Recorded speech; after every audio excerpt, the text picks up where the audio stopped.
Hello everyone, कैसे हो आप? बहुत शानदार, बहुत मजेदार, एकदम चकाचक। जीवन में सारी चीजें बढ़िया चल रही है। कोई टेंशन नहीं है, अगर नहीं भी चल रही है तो समय के साथ सब बढ़िया हो जाएगा। ठीक है। पहले तो आपसे हाथ जोड़ के क्षमा कि थोड़ा लेट हो गया ये वीडियो। और हमारे कंटेंट वाले भाई साहब ने बहुत ऊपर नीचे कर दिए थे, आंसर्स गलत लगा दिए थे, तो मैं पिछले 3 घंटे से आपका ये इसको प्रॉपर सेट कर रहा था, क्योंकि क्वेश्चंस भी ज्यादा हैं इसके अंदर। ऑलमोस्ट 75 to 80 क्वेश्चन हम कवर करेंगे इस वीडियो में, तो इसलिए उसके सोल्यूशंस देखना और सारी ऑफिशियल आंसर की इससे मैच करना, बहुत सारा उसमें टाइम चला गया। ऑब्वियसली मेरी गलती है, मुझे पहले से तैयार रखना था। सो अगली बार से ऐसा नहीं होगा, कल से आपको 5 बजे वीडियो मिल जाएगी। कोशिश मेरी पूरी यही रहेगी, ठीक है, क्योंकि ऑफलाइन बैचेस वगैरह बहुत सारे काम और भी है। But never mind, let's move on. और आज हम क्या डिस्कस करने वाले हैं, आपने काफी कुछ वीडियो में डिस्कस कर लिया है ऑलरेडी कि हम क्या डिस्कस करने वाले हैं। तो भैया पहले हम बायोकेमिस्ट्री से शुरू करेंगे। अगर आप पहली बार आए हो, आपको पता है ये फर्स्ट वीडियो अगर आप देख रहे हो साकार सीरीज का, तो जस्ट अ रिक्वेस्ट कि अगर हो सके तो पिछले 3 वीडियोस एक बार देख लो, जिसमें मैंने डीबीटी को समराइज किया है, डीबीटी सीएसआईआर का ओवरलैप बताया है। और आज ही एक वीडियो अपलोड किया था जिसमें बताया था कि साकार सीरीज में एक्चुअली क्या होने वाला है। तो अगर वो तीनों वीडियोस आपने देख रखे हैं, बहुत ही बढ़िया, आपको ऑलरेडी पता है कि क्या चल रहा है। नहीं तो एक बार प्लीज देख लो, so that you can understand कि यहाँ हो क्या रहा है और उसका बेटर बेनिफिट आप ले पाओ। ठीक है, चलो। हम पीवाईक्यूज डिस्कस कर रहे हैं जो कि डीबीटी जेआरएफ के हैं, और ये पार्ट 1 है 2023 से 2019, 5 साल की पीवाईक्यू। एकदम फटाफट फटाफट एक के बाद एक चलेंगे, बट सिर्फ आंसर एबीसीडी नहीं होगा, तुम ऑलरेडी जानते हो। चलो, पहला सवाल, फर्स्ट क्वेश्चन जो हमारे पास आज है, हमसे पूछा गया है कि which of the following molecules are involved in the formation of ATP by substrate level phosphorylation. तो देखो, दो तरीके से फॉस्फोराइलेशन चलता है हमारी बॉडी में। एक होता है ऑक्सीडेटिव फॉस्फोराइलेशन और एक होता है आपका substrate level phosphorylation. Oxidative phosphorylation जो है वो आपका एक फोटोफॉस्फोराइलेशन, जिसको हम फोटोसिंथेसिस में पढ़ते हैं, वो एक तरह का ऑक्सीडेटिव फॉस्फोराइलेशन हो सकता है, लेकिन वहां पे हम ऑक्सीजन का ऐसे यूजुअली इस्तेमाल नहीं करते हैं। तो ऑक्सीडेटिव फॉस्फोराइलेशन जो है हम इसके बारे में बात करते हैं ईटीएस में, इलेक्ट्रॉन ट्रांसपोर्ट चेन या इलेक्ट्रॉन ट्रांसपोर्ट सिस्टम में। With the help of oxygen we create what, we create ATP, but it is not actually oxygen. हाँ, ध्यान रखना, यहाँ पे प्रोटॉन का मूवमेंट रहेगा और एटीपी सिंथेसिस वर्क करेगा। ऑक्सीजन का क्या होता है भैया? फिर ऑक्सीजन कन्वर्ट हो जाती है में, बताना जरा कमेंट में। Oxygen gets converted into what, और यहाँ पे आपका एटीपी का प्रोडक्शन। कॉम्प्लेक्स नंबर 5 ईटीएस में पढ़ते हैं ना, ये होता है oxidative phosphorylation. Substrate level phosphorylation में क्या कहा जाता है? सबस्ट्रेट लेवल फॉस्फोराइलेशन में कहा जाता है कि एक्स नाम का कोई कंपाउंड होगा, आप एडीपी यूज करोगे, एडीपी के साथ में आपको पीआई जोड़ना है, तो आपको कितना 30 किलो जूल पर मोल की एनर्जी लगेगी। तो वो एनर्जी आपको कोई एक्स नाम का कंपाउंड दे देगा, और इस कंपाउंड को हम बोलते हैं क्या? High energy compound.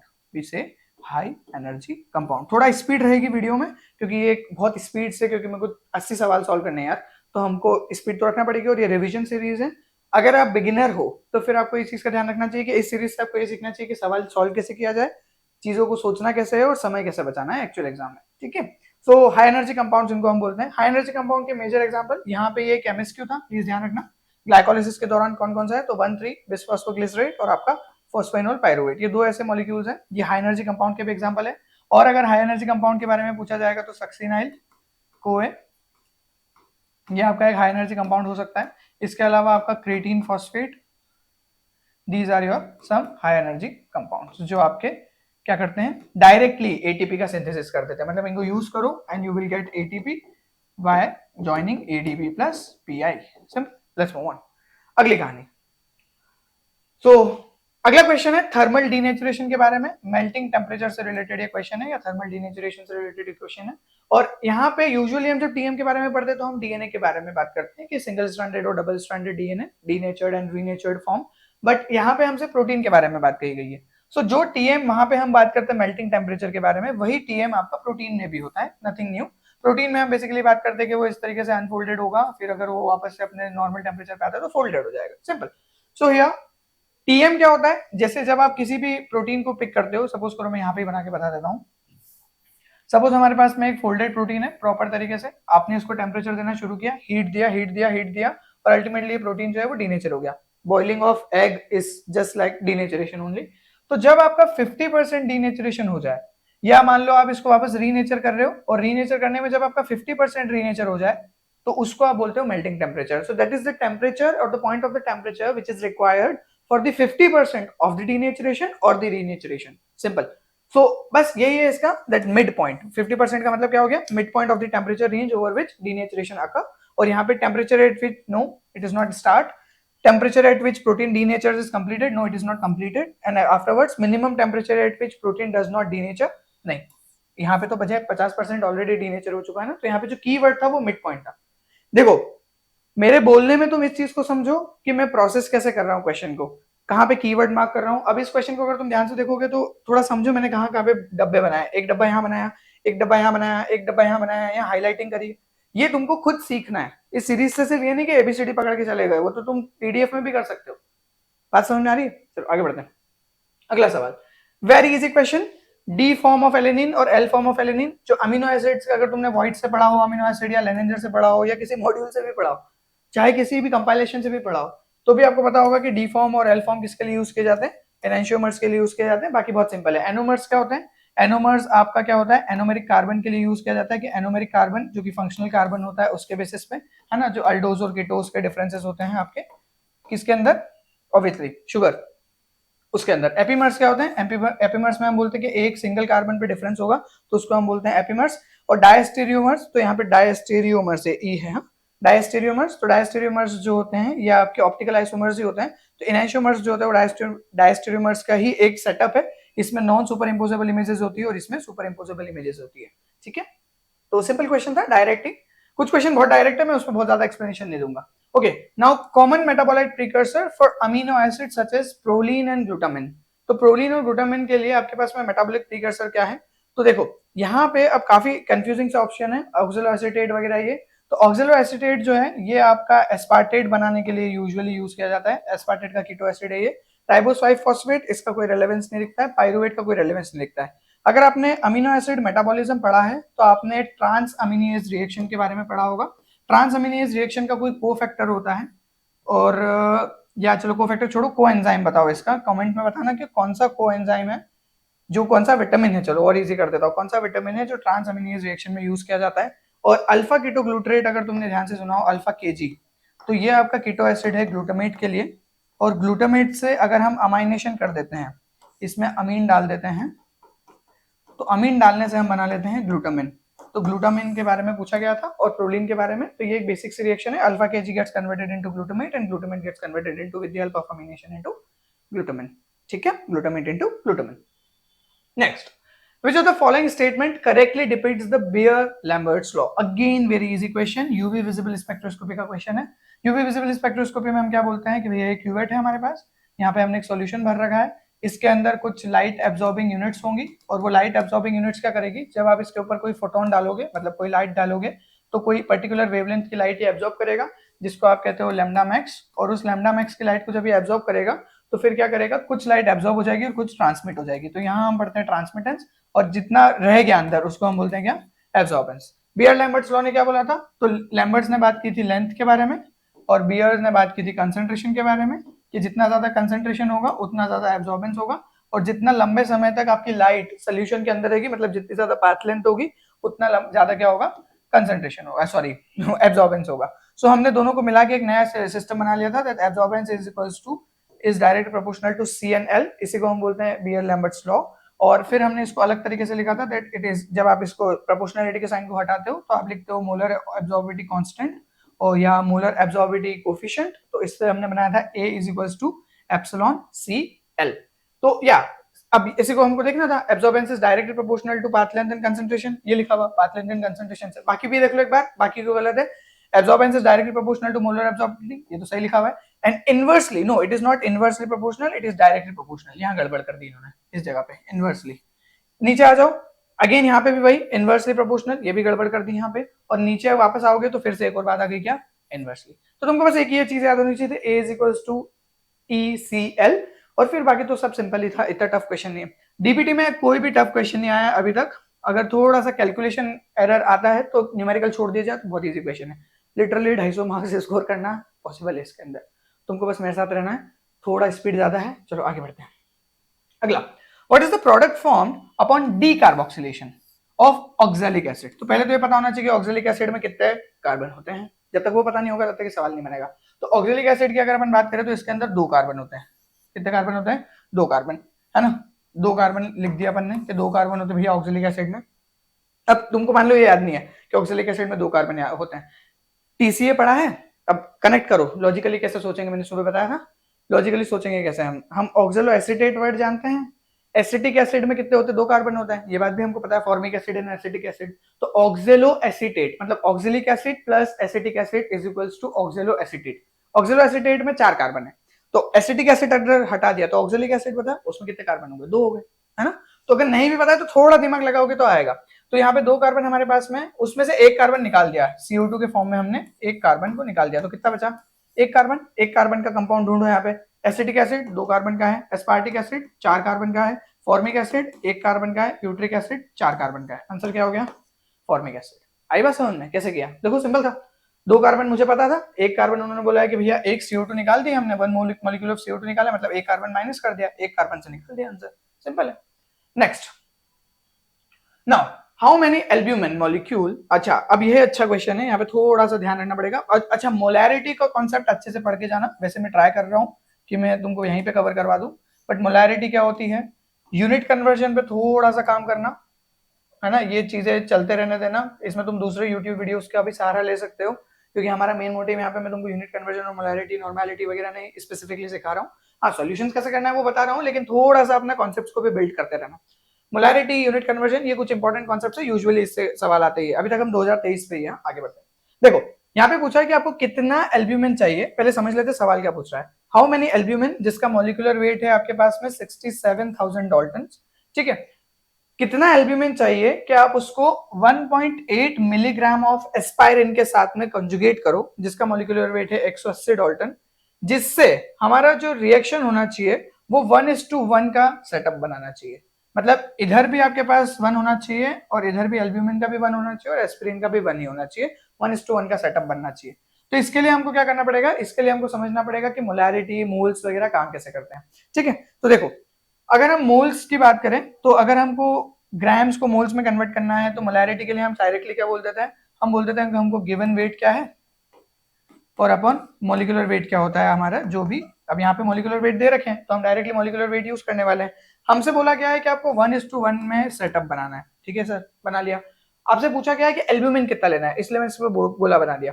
तो x amount of albumin I will be requiring, तो ये हो गया मेरा गिवन वेट, जितना मुझे चाहिए होगा, दिया नहीं है जो मैं निकालूंगा, अपॉन में मॉलिक्यूलर वेट। मॉलिक्यूलर वेट कितना है, 67,000। अच्छा ये किस में आएगा, कितना अमाउंट आएगा, तो mg में है अमाउंट, तो मैं इसको mg में कन्वर्ट कर रहा हूं, अभी उसी में लेके चलते हैं। x अपॉन दिस एस्पिरिन कितना लिया हमने, 1.8 mg, तो यहां लिख दिया मैंने 1.8 mg, अपॉन में कितना है ये 180 डाल्टन, 180, ये नीचे आ गया, डाल्टन वाल्टन नहीं लगा रहे, कंफ्यूज नहीं होता ज्यादा। अब इसको अगर सॉल्व करना है तो कुछ भी इसमें करने की जरूरत नहीं है, अगर तुम इसको सॉल्व करोगे तो सीधी सीधी से क्या आ जाएगा, यहाँ पे ये 1.8 है, तो अगर इसको सॉल्व करेंगे तो कितना हो जाएगा बताओ, x इज इक्वल्स टू कितना हो जाएगा, ये इट्स 1.8 इंटू 6 7, अभी मैं वहां पे भी काट सकता था बट मैं इजी रख रहा हूँ क्योंकि मेरे को पता है कि कैलकुलेशन में इश्यूज होते हैं। ये हो गया, अब कुछ भी नहीं बचा, गया इसमें क्या बचा है, अब यहाँ से अगर मैं इसको हटाता हूँ तो 18/18 हो जाएगा ये, लेकिन एक नीचे 0 आ जाएगा। तो अगर मैं तुम्हारे जैसे सॉल्व करके बता रहा हूँ, मैं डायरेक्टली भी कर सकता हूँ, बट देखो यहाँ से उड़ाया तो एक नीचे 0 आ गया, 18 से 18 कैंसिल, इस 0 से ये 0 कैंसिल, आंसर कितना आ गया 670। आंसर कितना हो गया 670। किस में लिया था अपन ने, एक्स mg में लिया था, तो एक्स mg में आ गया कितना 670 mg। तो this is your correct answer. आई बात समझ में, बहुत सिंपल है, बट थोड़ा दिमाग लगाना है। अच्छा अब जरूरी नहीं कि ये वाला सॉल्व करो ही करो, तुम बाकी सॉल्व करो ना, और ऊपर इजी क्वेश्चंस थे हमारे पास, जरूरी नहीं कि ये सॉल्व करें। आगे बढ़ते हैं। Now which of the following amino acid have 2 किरल centres, है ना, 2 किरल सेंटर। किरल सेंटर किसको बोलते हैं अपन, एक कार्बन बोलो और उसको बोलता कि तू भैया ऐसे जुड़ जा अलग अलग लोगों से, ABCD नहीं लिखता हूं मैं तो फिर कंफ्यूजन होगा। ये कार्बन लिया और उसको हमने 4 अलग अलग चीजों से जोड़ दिया, 1 2 3 4, इसको हमने क्या बोला, this is your asymmetric carbon and it shows optical activity. ऑप्टी आपका जो ऑप्टिकल एक्टिविटी का क्या मतलब होता है कि इसके अंदर क्या है, आपका डी एल और एल तरह के फॉर्म देखने को मिल सकता है ना, ये चीज अपने को पता है। अच्छा मैं ये एक्सपेक्ट करके चल रहा हूँ कि जब मैं डी एलेनिन और एलेनिन बता रहा था तो तुमको ये बात पता है कि अमीन ग्रुप जो है उसका राइट हैंड साइड पे होना और लेफ्ट हैंड साइड पे होना डी और एल फॉर्म बताता है ना, याद रखना है। और एक चीज समझ लो कि आपके पास में जो नेचुरली शुगर्स अवेलेबल है, यूकैरियोट्स की बात कर रहा हूं मैं, आउट ऑफ द कॉन्टेक्स्ट थोड़ी चीज बता दे रहा हूँ। यूकैरियोट्स में जो शुगर्स अवेलेबल हैं वो डी फॉर्म में अवेलेबल हैं और एल फॉर्म में अमीनो एसिड्स अवेलेबल है हमारे पास में। इस पे भी एक क्वेश्चन है, आगे चल के आएगा, तो ये दिमाग में रखो कि डी फॉर्म की शुगर अवेलेबल है हमारे पास में जो हम यूज करते हैं, और एल फॉर्म के अमीनो एसिड्स हम यूज करते हैं। हम D form of amino acids bacteria वगैरह में कहीं देखने को मिलते हैं, आर्किया वगैरह में, बट हम लोग के पास में नहीं है, वो याद रखना है। आगे बढ़ते हैं नाउ, इसीलिए तुमने एक ड्रग सुना होगा लीवोसिट्राजिन। तो लीवोसिट्राजिन जो है, एक नॉर्मल सिट्राजिन आती है और एक लीवोसिट्राजिन आती है। जो एल सिट्राजिन आती है वो ज्यादा बेटर वर्क करती है, इसलिए वो महंगी भी आती है। पढ़ना इसके बारे में समय मिले तो, सिट्राजिन और लीवोसिट्राजिन के बारे में। चलो आगे बढ़े। तो किरल सेंटर के बारे में बात हो रही है। चलो वेलिन की बात कर लेते हैं अपन। वेलिन का मैं स्ट्रक्चर्स याद होना चाहिए, बिल्कुल याद होना चाहिए स्ट्रक्चर्स। मेरे पास टाइम नहीं है तो मैं डायरेक्टली थोड़ी सी चीटिंग कर ले रहा हूँ। ये हमारे पास में कुछ स्ट्रक्चर्स हैं। किरल सेंटर्स अगर हम यहाँ पे ड्रॉ करने की कोशिश करेंगे तो हमको कहाँ कहाँ मिल सकते हैं, जरा देख लेते हैं। ये वेलिन का है। वेलिन में यहाँ पे ये वाला कार्बन देखेंगे अगर, तो यहाँ पे COO से जुड़ा हुआ है, ठीक है, अलग है, ये अलग है, ये अलग है, ये अलग है। एक किरल कार्बन तो है इसके अंदर, बट ये तो फिर यहाँ पे हाइड्रोजन से जुड़ा है, ये भी हाइड्रोजन से जुड़ा है, ये भी एक हाइड्रोजन से जुड़ा है। फिर इधर CH3 दो एक जैसी स्पीशी होगी, नहीं इसके अंदर एक भी नहीं है। दूसरा क्या ऑप्शन है अपने पास में, वेलिन के बाद में ग्लाइसिन। ग्लाइसिन में वैसे ही ऑप्टिकल एक्टिविटी नहीं होती, कोई किरल कार्बन नहीं होता ग्लाइसिन में। आइसोल्यूसिन, मेथियोनिन, जरा इसको भी देख लेते हैं। आइसोल्यूसिन की अगर अपन बात करें, आइसोल्यूसिन में देखो एक ये वाला कार्बन दिख रहा होगा तुमको, ये वाला कार्बन इधर COO से जुड़ा हुआ है NH3H, और ये पूरे के पूरे इधर चार कार्बन से जुड़ा हुआ है, ये चल जाएगा। इसके अलावा ये वाले कार्बन को भी अगर तुम देखोगे तो ये भी किरल है, इधर CH3, इधर CH2, इधर ये C पूरा का पूरा अलग ग्रुप, और इधर H। तो यहाँ पे और यहाँ पे दो किरल सेंटर्स है ना आइसोल्यूसिन में। मिथ्योनिन देखने की जरूरत ही नहीं है, मिथ्योनिन में नहीं मिलेगा। तो दो किरल सेंटर्स अपने को आइसोल्यूसिन में मिल जाते हैं। आइए समझ में, बढ़िया है यार। चलो आगे बढ़ते हैं। Now enzymatic production of aspartame. Aspartame again important concept, अगर पढ़ा ही होगा इसके बारे में। एस्पार्टम क्या है आपका, एक लो कैलोरी स्वीटनर है, तो ये डाइपेप्टाइड है, ध्यान रखना, इट इज अ डाइपेप्टाइड। और डाइपेप्टाइड होता है ये किस किस का, आप एस्पार्टिक एसिड और फिनाइलएलानाइन, ठीक है, फिनाइलएलानाइन और आपका इसका एस्पार्टिक एसिड, ठीक।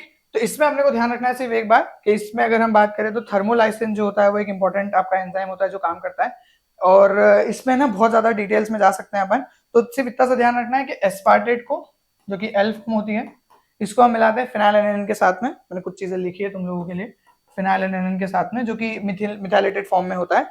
और थर्मोलाइसिन की मदद से, ये थर्मोलाइसिन को हम यहाँ पे एक्ट करवाते हैं, और इसकी वजह से हमको मिलता है क्या, एस्पार्टम। इस तरीके से हम बनाते हैं इसको। ध्यान रखना, थर्मोलाइसिन जो है वो वैसे तो आपका यूजुअली हम बोलते हैं कि ये एक प्रोटीएज एंजाइम है, वो ब्रेक करता है पेप्टाइड बॉन्ड को। यहाँ पे हम इसको थोड़ा मॉडिफाई करके इस तरीके से यूज कर रहे हैं। अच्छा एक चीज और ध्यान देना कि आज इसके बारे में स्टडी करना है कि ये वाला जो थर्मोलाइसिन यहाँ लिखा है, और जो हम थर्मोलाइसिन एज अ एंडोपेप्टाइडेज पढ़ते हैं, क्या वो एक ही है या अलग अलग है, इसके बारे में मेरे को कमेंट करके बताना। मान लेते हैं कि मेरे को नहीं पता है, तुमसे हेल्प चाहिए थोड़ी सी। आगे बढ़ते हैं। अगला, which of the following protein have a signal peptide? Now this is an interesting question. कुछ बच्चों ने इसको सिंगल पेप्टाइड पढ़ लिया था, और अगर आप सिंगल पेप्टाइड पढ़ोगे तो आप मायोग्लोबिन फटाक से लगा दोगे। ध्यान देना इस चीज पे, it is not single peptide, it is signal peptide. किसके अंदर सिग्नल पेप्टाइड होता है, तो सिग्नल पेप्टाइड हम कब यूज करते हैं, सिग्नल पेप्टाइड हम यूज करते हैं जब हमको चीजों को इधर उधर मूव करवाना रहता है, प्रोटीन सॉर्टिंग के टाइम पे। और प्रोटीन सॉर्टिंग के टाइम पे अगर हम यूज करते हैं तो हीमोग्लोबिन में ऐसी कोई रिक्वायरमेंट नहीं है ना, मायोग्लोबिन में भी ऐसी कोई रिक्वायरमेंट नहीं है, स्पेसिफिक जगह पे मेंटेन होते हैं। इम्यूनोग्लोबिन में डेफिनेटली रिक्वायर्ड है, क्योंकि इम्यूनोग्लोबिन आपको स्पेसिफिकली अलग अलग जगह पे मेंटेन करनी है कि बी सेल्स पे कब एक्सप्रेस करनी है, क्या करना है। इसका एग्जैक्ट आंसर इम्यूनोग्लोबिन होना चाहिए, लाइक हीमोग्लोबिन। बाकी तीनों ऑप्शंस है ना बहुत इजीली एलिमिनेटेबल थे, अगर बेसिक साइंस आती है तो भी अपन समझ जाएंगे कि सिग्नल पेप्टाइड की क्या रिक्वायरमेंट है हीमोग्लोबिन, मायोग्लोबिन और लाइक हीमोग्लोबिन में। तीनों ही एक तरह से ऑक्सीजन का कैरियर और स्टोरिंग मॉलिक्यूल है, सो एज सच रिक्वायरमेंट नहीं है। एक सवाल और मेरे पास है जो इसमें नहीं पूछा गया है, लेग हीमोग्लोबिन कहाँ मिलता है और इसकी वर्किंग क्या है। ये दो चीजें मेरे को नीचे लिख के बताना है, आगे आ सकता है ये अगले पेपर में। Now what contributes the most towards the hydrophobic effect when a protein is folding at room temperature. क्या है इसका कारण, देखो जब भी आपको रूम टेम्परेचर पे खुद से कोई चीज हो रही है, what contributes the most towards the hydrophobic effect when the protein is folding at the room temperature, खुद से वो फोल्ड होता जा रहा है। तो इसमें अल्टीमेटली आपको ये चीज चाहिए होगी कि ये एक डेल्टा जी क्या होना चाहिए, नेगेटिव प्रोसेस होना चाहिए, तभी ये हो पाएगी, वरना आपको बाहर से एनर्जी देना पड़ेगी। इन्होंने बोल रखा है कि क्या कंट्रीब्यूट करता है जिससे फटाफट वो फोल्ड हो जाए, तो डेल्टा जी नेगेटिव मतलब स्पॉन्टेनियसली होगी तो फटाफट हो जाएगी। और हाइड्रोफोबिक इफेक्ट है कि डेल्टा जी नेगेटिव प्रोसेस है प्रोटीन फोल्डिंग के लिए। अगर तुमने प्रोटीन फोल्डिंग और उसके बारे में पढ़ा है, ग्रोएल, चैप्रोनिन, इसके बारे में डिटेल पढ़ी तो थोड़ा समझ पा रहे होंगे मैं क्या कह रहा हूँ। यहाँ पे सिंपल बात सिर्फ इतनी सी है कि हाइड्रोफोबिक इफेक्ट क्या है, डेल्टा जी नेगेटिव। तो जब भी हम डेल्टा जी नेगेटिव प्रोसेस के बारे में बात करते हैं, हम क्या बोलते हैं कि डेल्टा एस भी क्या होगा आपका अल्टीमेटली इसके साथ साथ में डेवलप होता जाएगा। सो एंट्रोपी इज ऑलवेज इंक्रीजिंग। और इस केस में अगर हम बात करें तो जो वाटर मॉलिक्यूल्स हैं उनकी वजह से जो एंट्रोपी क्रिएट होती है प्रोटीन के ऊपर, this is the major contributor for its folding at the room temperature. Entropy of the protein molecule, तो entropy of the protein molecule तो कम हो रही होगी क्योंकि प्रोटीन फोल्ड होकर एकदम स्टेबल हो रहा है, ऑर्डरनेस में आ रहा है। Entropy talks about disorderness, I think ये पता ही है अपने को। Entropy of the protein chain, ये भी गलत ऑप्शन है, ये भी गलत ऑप्शन है। और free energy of the interaction between the protein residues, नहीं ये भी नहीं है। मतलब ऐसा नहीं है कि ये कंट्रीब्यूट नहीं करते हैं, ये बिल्कुल कंट्रीब्यूट करते हैं, बट हमसे पूछा गया है द मोस्ट। हाँ ये वर्ड याद रखो यार, मोस्ट कब यूज करा जा रहा है और लीस्ट कब यूज किया जा रहा है, ये दोनों ही बहुत ट्रिकी वर्ड्स हैं। नेक्स्ट नाउ, अब यही देखो पीछे वाला ही सवाल है, वापस से रिलेट कर दिया उन्होंने। What happens to the entropy if the crystalline substance such as NaCl dissolves? Obviously it will increase. कोई भी चीज अगर किसी चीज, मतलब देखो नमक को अगर आपको पानी के अंदर घोलना है तो एक्चुअली होता क्या है कि आपका जब आप NaCl वगैरह कुछ भी चीज डालते हो तो इस वजह से क्या होता है कि यहाँ पे आपके मॉलिक्यूल्स बहुत ज्यादा डेवलप हो जाते हैं, और मॉलिक्यूल्स बहुत ज्यादा बढ़ने से यहाँ पे क्या होता है, डिसऑर्डरनेस बढ़ती है। तुमने बचपन में थर्मोडायनेमिक्स में पढ़ी होगी ये बात कि हमारी यूनिवर्स की एंट्रोपी जो है वो कॉन्स्टेंटली क्या हो रही है, बढ़ रही है। तो ये तो डायरेक्ट ही क्वेश्चन था थर्मोडायनेमिक्स का, कुछ बताने की जरूरत नहीं है इसमें। Next, okay now this is an interesting question, और अब हम 2022 के ऊपर आ चुके हैं। अभी तक 2023 के क्वेश्चन थे, ये 12 क्वेश्चन, अब हम जा रहे हैं 2023 पे, सॉरी 22 पे। पहला क्वेश्चन 2022 का। अच्छा इसमें मैं पार्ट भी नहीं कर पाया क्योंकि ऑलरेडी बहुत सारा लेट हो गया था, तो कल से तुमको पार्ट है स्पेसिफिकली ईयर वाइज और part be specifically year wise. तो तुमको ये चीज समझना है कि पार्ट बी में हमारे पास में ऐसे क्वेश्चन होते हैं जो हम 50 आराम से निकाल सकते हैं 150 में से, है ना। तो कल से वो चीज रहेगी, आज थोड़ा सा बेयर कर लो, हाँ sorry for this. Now which of the following property of naturally occurring, अभी अपन क्या बात कर रहे हैं कि डी अमीनो एसिड अगर मिलते हैं तो नेचुरली अकरिंग जो डी अमीनो एसिड्स हैं उसकी कौन सी प्रॉपर्टी गलत है, इनकरेक्ट है। विच of the following property of naturally occurring D amino acid is incorrect. Keyword है, वापस से ध्यान देना। और डी अमीनो एसिड देखो कैसे मार्क कर रहे हैं अपन, इस तरीके से ध्यान रखना है। Peptide arising from them are more susceptible to attack to the peptidase. पहला बोला गया है कि भैया ये ज्यादा इजीली अटैक कर दिए जाएंगे पेप्टाइडेज के द्वारा। पेप्टाइडेज उन एंजाइम को कहा जाता है जो पेप्टाइड बॉन्ड को ब्रेक करते हैं। फिर बोला गया they are component of the bacterial cell wall, ठीक है ये भी देख सकते हैं। और उसके अलावा they are component of the bacterial cell wall, ये डेफिनेटली सही है क्योंकि जो पेप्टिडोग्लाइकेन्स होते हैं आपके, तो पेप्टिडोग्लाइकेन के बीच में ट्रांसपेप्टाइडेशन रिएक्शन चलती है, डीएपी और एलेनिन और इस तरीके से अलग अलग तरीके की। और ये जो रिएक्शन चलती है ये आपकी किसकी वजह से चलती है, डी अमीनो एसिड्स की वजह से। मैंने बताया था कि हमारे अंदर एल अमीनो एसिड्स मिलते हैं बट बैक्टीरिया वगैरह में डी अमीनो एसिड्स भी मिलते हैं। वो डी अमीनो एसिड का एक बहुत अच्छा एग्जांपल है सेल वॉल ऑफ बैक्टीरिया, ठीक है। सेल वॉल ऑफ बैक्टीरिया किसकी बनी होती है, अभी मैंने वैसे बोला था पेप्टिडोग्लाइकेन की। और gram negative gram positive basic जो डिफरेंसेस हमको पता ही है। Peptides arising from them are not synthesized by ribosomal machinery, नहीं ऐसा तो होता नहीं है कि भैया राइबोसोम से सिंथेसाइज नहीं हो रहा है वो। और दे are component of the many bacterial produced peptide antibody. Peptide की जो एंटीबायोटिक्स होती है तो इसमें बोला गया है कि वो कंपोनेंट्स होते हैं बहुत सारे बैक्टीरियली प्रोड्यूस्ड पेप्टाइड एंटीबॉडिक्स की।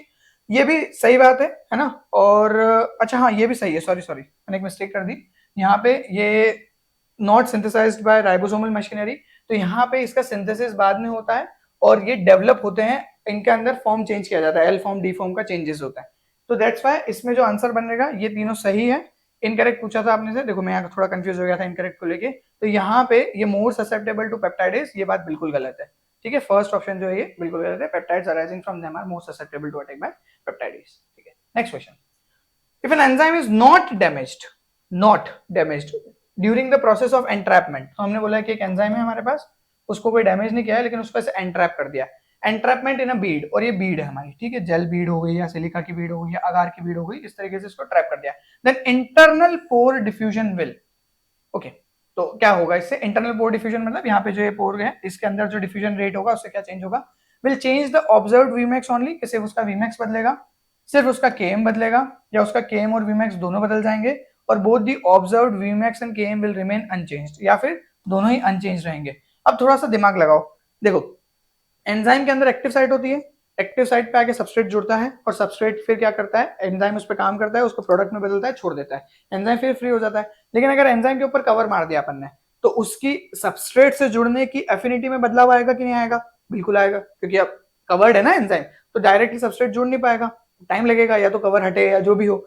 इसके वजह से एफिनिटीज में डिफरेंस आया, एफिनिटीज में डिफरेंस आया मतलब सीधा सीधा केएम बदलेगा, तो भैया केएम बदलना तो बिल्कुल सही बात है। लेकिन क्योंकि आपका जो एंजाइम है, अब जितने भी रिएक्शन सिस्टम में टोटल एंजाइम्स थे वो डायरेक्टली वीमैक्स को डिटरमाइन करते हैं, बिकॉज वीएम जो है VM upon ET is equals to K cat, ये वाला रिलेशन पढ़ा है ना VM upon ET, total number of enzyme is equals to K cat, turnover number. तो इसको अगर मल्टीप्लाई कर देंगे तो टोटल नंबर ऑफ एंजाइम जो है उसको मल्टीप्लाई कर दोगे अगर के कैट से, मतलब टर्नओवर नंबर से, तो मैक्सिमम वेलोसिटी आ जाएगी। तो वीएम भी इससे डिटरमाइन होगा अगर इसको आपने पैक कर दिया इस तरीके से, क्योंकि टोटल नंबर ऑफ एंजाइम क्या होंगे, कम हो जाएंगे। मान लो पहले 10 फ्री एंजाइम थे, अब 4 जो है वो ट्रैप हो गए हैं, तो 6 ही बचे ना free.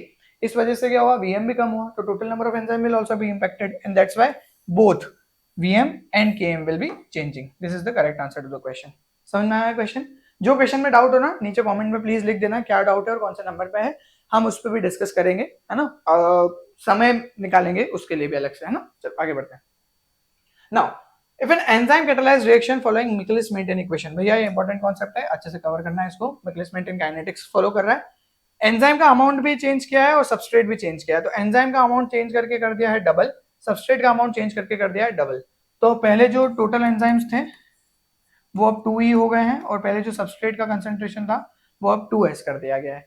And we observe that the reaction rate is also doubled. तो हमने देखा कि जो रिएक्शन रेट है, मतलब जो V0 है वो भी क्या हो गया है, ट्वाइस हो गया, डबल हो गया है वो, ठीक। From this we can conclude this, क्या बता सकते हैं हम अगर इसको हम देखा जाए तो। देखो पहले तो ये सब समझो कि सवाल बोल क्या रहा है आपका। मिकलिस-मेंटेन काइनेटिक्स में क्या चलता है, मिकलिस-मेंटेन काइनेटिक्स में हमें ग्राफ बनाते हैं, थोड़ा नीचे बनाता हूँ ज्यादा बेटर तरीके से। हम बोलते हैं कि जैसे जैसे जैसे आप सबस्ट्रेट कंसंट्रेशन बढ़ाते हो एक समय तक तो आपकी रिएक्शन रेट बढ़ती है, फिर वो क्या होती है, अब ये कांस्टेंट तो नहीं होती है। अगर तुमने मिकलिस-मेंटेन को पढ़ा है तो यहाँ पे ये सबसे बड़ी प्रॉब्लम है मिकलिस-मेंटेन के साथ, कि हमको पता ही नहीं होता है कि वीएम जा कर रही है, ये धीरे धीरे ऐसे ऊपर ही चढ़ता रहता है। तो अभी वहां जाने के बजाय यहाँ पे लिख देते हैं V0 या V, और यहाँ पे लिख देते हैं substrate concentration. So as the substrate concentration increases, एक समय तक तो आपका क्या होता है, धीरे धीरे वेलोसिटी बढ़ती है, और उसके बाद में क्या आ जाता है, Vmax, मैक्सिमम वेलोसिटी अटेन हो जाती है, जो कि कभी अटेन नहीं होती है, नॉन अचीवेबल है वो, है ना। उसके बाद में हम हाफ पे बोलते हैं कि यहाँ पे ये जो सबस्ट्रेट कॉन्सेंट्रेशन है ये क्या है हमारा, Km है, और ये क्या हो गया, ये Vm upon 2, half of Vmax। ऐसी बात करते हैं। यहाँ पे ये जो Km है ये वो सबस्ट्रेट कॉन्सेंट्रेशन है जिसपे आपने क्या किया, half of maximum velocity achieve किया। तो अब आपको बोला गया है कि आपने सबस्ट्रेट कॉन्सेंट्रेशन को डबल किया, आपने एंजाइम के कॉन्सेंट्रेशन को डबल किया, जिसकी वजह से वेलोसिटी भी डबल हो गई, मतलब जितनी रेट पहले थी उससे डबल हो गई। तो ये क्या होगा, enzyme amount has no effect. अगर नो इफेक्ट होता तो रिएक्शन रेट कैसे बढ़ गई, है ना। तो ये तो गलत हो गया, नो इफेक्ट नहीं भैया, इफेक्ट तो है एंजाइम काइनेटिक्स पे। इसके अलावा तो substrate is toxic to enzyme, नहीं, अगर टॉक्सिक होता तो एंजाइम की जो एक्टिविटी होती है वो कम हो जाती, मतलब हमारी जो रेट है, रिएक्शन रेट होती वो कम हो जाती, बढ़ती नहीं। तो ये दोनों ऑप्शन गलत हो गए। इनिशियल सबस्ट्रेट कॉन्सेंट्रेशन जो था पहले, जो पहले था अभी डबल करने के पहले वाला, वो आपका Km से बहुत ज्यादा था। मतलब क्या है कि सबस्ट्रेट कॉन्सेंट्रेशन हमारा यहाँ पे है और Km हमारा यहाँ पे है, तो इस केस में तो वो ऑलरेडी सारे सैचुरेटेड होना चाहिए थे, क्योंकि हाफ से ऑलरेडी है, तो बहुत ज्यादा रिएक्शन रेट में डबल नहीं होना चाहिए था। समझना इस चीज को, ये ट्रिकी है कॉन्सेप्ट, इतना आसान नहीं है। मैं क्या बोल रहा हूँ कि यहाँ पे हमारा सबस्ट्रेट कॉन्सेंट्रेशन अगर Km से ऑलरेडी ज्यादा है, तो हमारे बहुत सारे एंजाइम्स जो है वो ऑलरेडी क्या है आपके साथ में, सबस्ट्रेट के साथ में जुड़े हुए हैं, तो डबल रिएक्शन रेट आने के चांसेस बहुत कम थे। इसीलिए जो लास्ट ऑप्शन है, initial substrate concentration was very, अच्छा रुको, हाँ सही तो है, Km यहाँ पे ज्यादा है, और Km ज्यादा है और सबस्ट्रेट कॉन्सेंट्रेशन जो है वो कम है, तो इस केस में क्या होगा, हमारी जो रिएक्शन रेट होगी वो कम होगी। Km ज्यादा है और सबस्ट्रेट कॉन्सेंट्रेशन कम है, मतलब इधर है हम, तो हम नीचे की तरफ है, उल्टा बोल दिया मैंने, मैं सही ऑप्शन की तरफ चला गया। तो यहाँ पे इनिशियल कंसेंट्रेशन जो है वो आपका क्या है, कम है Km से, और यहाँ पे इनिशियल कंसेंट्रेशन जो है वो ज्यादा है Km से। तो आपका इनिशियल कंसेंट्रेशन जो है वो ज्यादा है Km से, इस वजह से आपके जो एंजाइम्स हैं वो बहुत प्रॉपर तरीके से सैचुरेट है, और इस वजह से वो बहुत तेजी से काम करेंगे, एंड दैट्स व्हाई जो ऑप्शन होना चाहिए वो क्या होना चाहिए, डी होना चाहिए। इस क्वेश्चन को सॉल्व करने में सिर्फ बेसिक कॉन्सेप्ट इतना दिमाग में लगाना है कि जब आपके पास में Km जो है वो एफिनिटी के बारे में बात कर रहा है, अगर सबस्ट्रेट कॉन्सेंट्रेशन ऑलरेडी आपका जो सी ऑप्शन है वो इनिशियल सबस्ट्रेट कॉन्सेंट्रेशन अगर कम है Km से, तो इसका सीधा सीधा मतलब क्या है आपका कि अभी आपके जो एंजाइम्स है वो बहुत ज्यादा फ्री स्टेट में नहीं है, और इस वजह से क्या होगा आपका, अल्टीमेटली आपको ज्यादा सबस्ट्रेट चाहिए so that you can have higher rate of reaction, जो डबल रिएक्शन रेट आई है। बस इतना ही ध्यान रखना था इसके अंदर, और कुछ भी नहीं है, ठीक है। अगला पे चलते हैं ना। अब एक एंजाइम है जिसको हम वापस मिकलिस-मेंटेन पे बात कर रहे हैं, और ये अगेन इंटरेस्टिंग क्वेश्चन है। यहाँ पे हमने ये बोला है कि जो एंजाइम है इसमें मिकलिस-मेंटेन काइनेटिक्स चल रहा है, और यहाँ पे जो अपेरेंट Km है वो 4 फोल्ड से इंक्रीज हुआ है। नाउ इंपॉर्टेंट क्वेश्चन है और इसमें टाइम लगेगा, थोड़ा ध्यान से समझना। 4 फोल्ड से इंक्रीज हुआ है, मतलब आपके पास V is equals to V0 is equals to क्या होता है, Vms upon Km plus S। एक इक्वेशन ये है मेरे पास, एक नहीं है, जब इनहिबिटर डाल दिया तो क्या हो रहा है, हमारी जो रेट है रिएक्शन की वो हाफ हो गई है, तो ये हो गई है V0/2, हाफ हो गई ना, ये लिखा हुआ है डिक्लाइन बाय 50%, तो 50% से डिक्रीज हुई है तो Vm/2। और क्या बढ़ा है, एपरेंट केएम जो है वो 4 से बढ़ गई है, क्योंकि ऑब्वियसली गिरी तो नीचे है ना केएम, तो is equals to Vms/4km plus S. ये दो इक्वेशन है अपने पास में, ये दो इक्वेशन है आपके पास में। और अब आपको क्या करना है, आपको बताना है substrate concentration in the reaction is, तो आपको एस के लिए कैलकुलेट करना है। तो आपको कुछ नहीं करना है, V0 अपॉन ये, मतलब मान लो इसको इक्वेशन नंबर 1 बोल दो, इसको इक्वेशन नंबर 2 बोल दो। इन दोनों को कैलकुलेट करोगे और इनका जब रेशियो निकालोगे 1/2 के बेसिस पे कि कितना चेंज आया है ना, और उसके बाद में जब इसको इनवर्स लेके आओगे, तब आपका इनवर्स लेके आने का मतलब, अब मैं चाहूं तो पूरा सॉल्व करता हूँ, चलो पूरा सॉल्व भी कर देते हैं, मैंने सॉल्व कर रखा है इसको पहले से, just give me a moment. हाँ, तो अभी हमारे पास क्या है, जरा देख लेते हैं इसको। देखो, अगर हम यहाँ पे बात करें V0 और ये, इसको अगर मैं लिखूंगा तो मैं ऐसे लिखूंगा, क्योंकि मुझे क्या चाहिए, ऊपर V0 फर्स्ट ऊपर चाहिए upon half into V0 is equals to क्या आ जाएगा, इधर इज इक्वल्स टू में अपन बात करेंगे तो Vm/s upon Km plus s, ये यहीं से पिक किया है मैंने, मल्टीप्लाइड बाय, ये इनवर्स हो जाएगा, ये कितना हो जाएगा 4km ऊपर चला जाएगा ना, प्लस s अपॉन ये क्या आ जाएगा Vm प्लस s। यहां तक समझ में आ रही है बात, ये तो क्लियर है। अगर तुम इसको वापस से सॉल्व करोगे तो आपको समझ में आएगा, यहाँ पे ये V0 ये ऊपर चला जाएगा, तो ये V0 से V0 अब हाफ V0 ऊपर जाएगा तो 2 हो जाएगा, तो यहाँ पे जो पूरा रिएक्शन आएगा ये इससे कैंसिल, और यहाँ पे जो आपके पास में रिएक्शन रिलेशन आएगा वो ये होगा, इट इज ऊपर लिख रहा हूँ यहाँ पे 2 is equals to 4km plus s upon km plus s। इस 2km प्लस s को अगर मैं इधर मल्टीप्लाई कर देता हूं तो ये क्या हो जाएगा, it is 2km plus 2s is equals to 4km plus s, है ना, 2km प्लस 2s। अब इसको क्या करना है, अब तो सिर्फ रीअरेंज ही करना है, रीअरेंज जब करोगे तो तुम साफ समझ में आ रहा है, यहाँ पे 2s है, यहाँ पे s है, इसको माइनस करोगे तो ये हो जाएगा s, इधर लेके आ जाओ उधर लेके चले जाओ, इज इक्वल्स टू कितना हो जाएगा 2km। तो अल्टीमेटली इसका आंसर कितना हो गया, s is equals to 2km। समझ में आया ये, इसको एक बार देख लेना, पॉज कर लेना यहाँ पे वीडियो, एक बार देख लो क्या किया है अपन ने यहाँ पे, ठीक है। और बेसिस ही है, तो बेसिकली ये बात ध्यान रखना है कि अगर सबस्ट्रेट कॉन्सेंट्रेशन जो है उसके बारे में अगर बात करें, तो सबस्ट्रेट कॉन्सेंट्रेशन अगर Km से ज्यादा है तो आपके जो एंजाइम का जो एफिनिटीज होंगी, ऑब्वियसली एफिनिटी से ज्यादा है ना सबस्ट्रेट कॉन्सेंट्रेशन, तो सैचुरेशन ज्यादा होगा, सैचुरेटेड ज्यादा है तो उसके बेसिस पे आपके इनिशियल रेट्स में डिफरेंसेस आएंगे। So that's it, I hope ये चीज समझ में आ गया होगा। तो यहाँ पे जब हमने इसमें Km इंक्रीज हुआ है, Km इंक्रीज हुआ है मतलब उसकी एफिनिटी गिरी है, एफिनिटी क्यों गिरी है, क्योंकि इनहिबिटर डाला है। चलो एक क्वेश्चन यहाँ पे सॉल्व करके बताओ कि कौन सा इनहिबिटर मैंने यहाँ पे डाला होगा जो मेरी Km जो है वो इतनी इंक्रीज कर गई, ठीक है, जो 4 फोल्ड से इंक्रीज हुई है। आगे बढ़ते हैं, अगला सवाल, the introduction of the non polar molecule, non polar molecule डालते ही, पानी में नॉन पोलर मॉलिक्यूल डालना है, मतलब अपन ने डेल्टा जी पॉजिटिव टाइप का रिएक्शन चला दी है, एक ऐसी मॉलिक्यूल को अपन ने पानी के अंदर डाल दिया जो चाहता है कि भैया मेरे को पानी के अंदर नहीं रहना है, तो ये पानी है अपने पास, पानी में आपने जैसे टॉलिन को डाला तो क्या होगा, इसके आसपास पूरा का पूरा एक हाइड्रोफोबिक शील्डिंग इफेक्ट आ जाएगा, सारे के सारे ये दूर चिपक जाएंगे एक साथ अपने पास में आ जाएंगे, और इनके ऊपर क्या होगा, एक पानी की चद्दर चढ़ जाएगी। तो बेसिकली क्या है इसके अंदर, हम बोलेंगे कि एट द एंड यहाँ पे एंट्रोपी में इंक्रीज होगा, क्यों, क्योंकि सारे पानी के मॉलिक्यूल जो चद्दर बनाएंगे यहाँ पे वो एक ऑर्डर्ड अरेंजमेंट लेके यहाँ पे सेट हो जाएंगे, और एंट्रोपी जो होगी वो आपकी इंक्रीज कर जाएगी पानी की, ठीक है, entropy of the water will increase. Let's move on next, अगली कहानी, what is the concentration of DO2, D2O, DO2 क्या बोलेंगे, D2O, H2O होता है, हाँ, तो ये हाइड्रोजन, दो हाइड्रोजन ऑक्सीजन है, यहाँ पे ये ड्यूट्रियम है, तो ये आइसोटोप होता है ना हाइड्रोजन का, पता होगा तुमको, D2O इन हैवी वाटर, इसमें आपने को डेंसिटी दे रखी है और आपसे पूछा है कि कंसंट्रेशन इसमें कितना होगा। ओके, नाउ अगेन न्यूमेरिकल, तो न्यूमेरिकल वही है कि भैया अगर यहाँ सॉल्व करने जाते तो बहुत टाइम लग जाता है, डायरेक्टली अपन इसको सॉल्व करते हैं यहीं पे। देखो अब हमारे पास क्या दे रखा है, डेंसिटी दे रखा है हमको, तो डेंसिटी और उसके बेसिस पे हमको थोड़ा सा वॉल्यूम के साथ खेलना पड़ेगा। तो डेंसिटी इज इक्वल्स टू कितना होता है, मास अपॉन वॉल्यूम, सही है, यही होता है ना, density is equals to mass upon volume. Mass कितना दे रखा है आपको, 1.11 ग्राम पर ml, 1.11 ग्राम पर 1 ml, ये दे रखा है, देखो ध्यान से, अब अगर हमको 1000 ml में निकालना है तो इसको मैं डायरेक्ट कन्वर्ट कर देता हूँ। 1000 ml में तो नीचे हो जाएगा कितना 1000 ml, और ये कितना हो जाएगा, ये एक पॉइंट यहाँ पे था तो 3 बढ़ा दो आगे तो 1110 ग्राम, यही हो, है ना।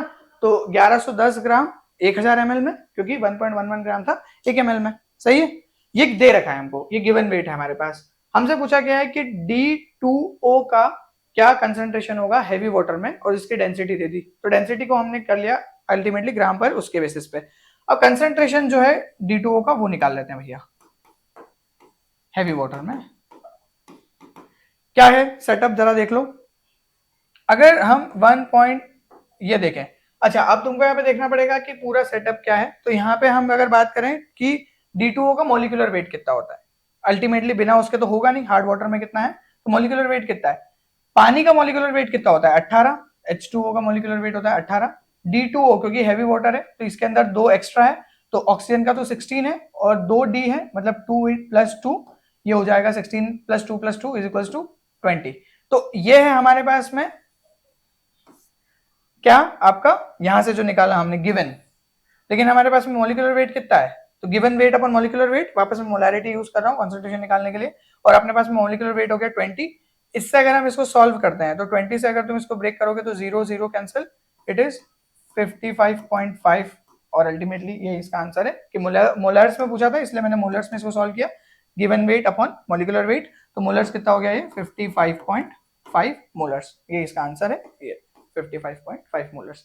अगेन अगर आज से पहले ये सब सॉल्व नहीं किया तो पहली बार में थोड़ा ट्रिकी लगेगा, बट इतना भी टफ नहीं है, आ जाएगा धीरे धीरे। आगे बढ़ते हैं। अगली, which interaction are generally observe at the core of the stable protein protein complexes. Core पूछा है तो ये बात ध्यान रखना कि जब भी कोई एक प्रोटीन इस तरीके से फोल्ड करता है, बाहर हमेशा हाइड्रोफिलिक काइंड ऑफ इंटरेक्शन बनाता है और अंदर हमेशा हाइड्रोफोबिक इंटरेक्शन बनाता है, और वही इसका आंसर है हाइड्रोफोबिक इंटरेक्शन। ठीक है, नेक्स्ट।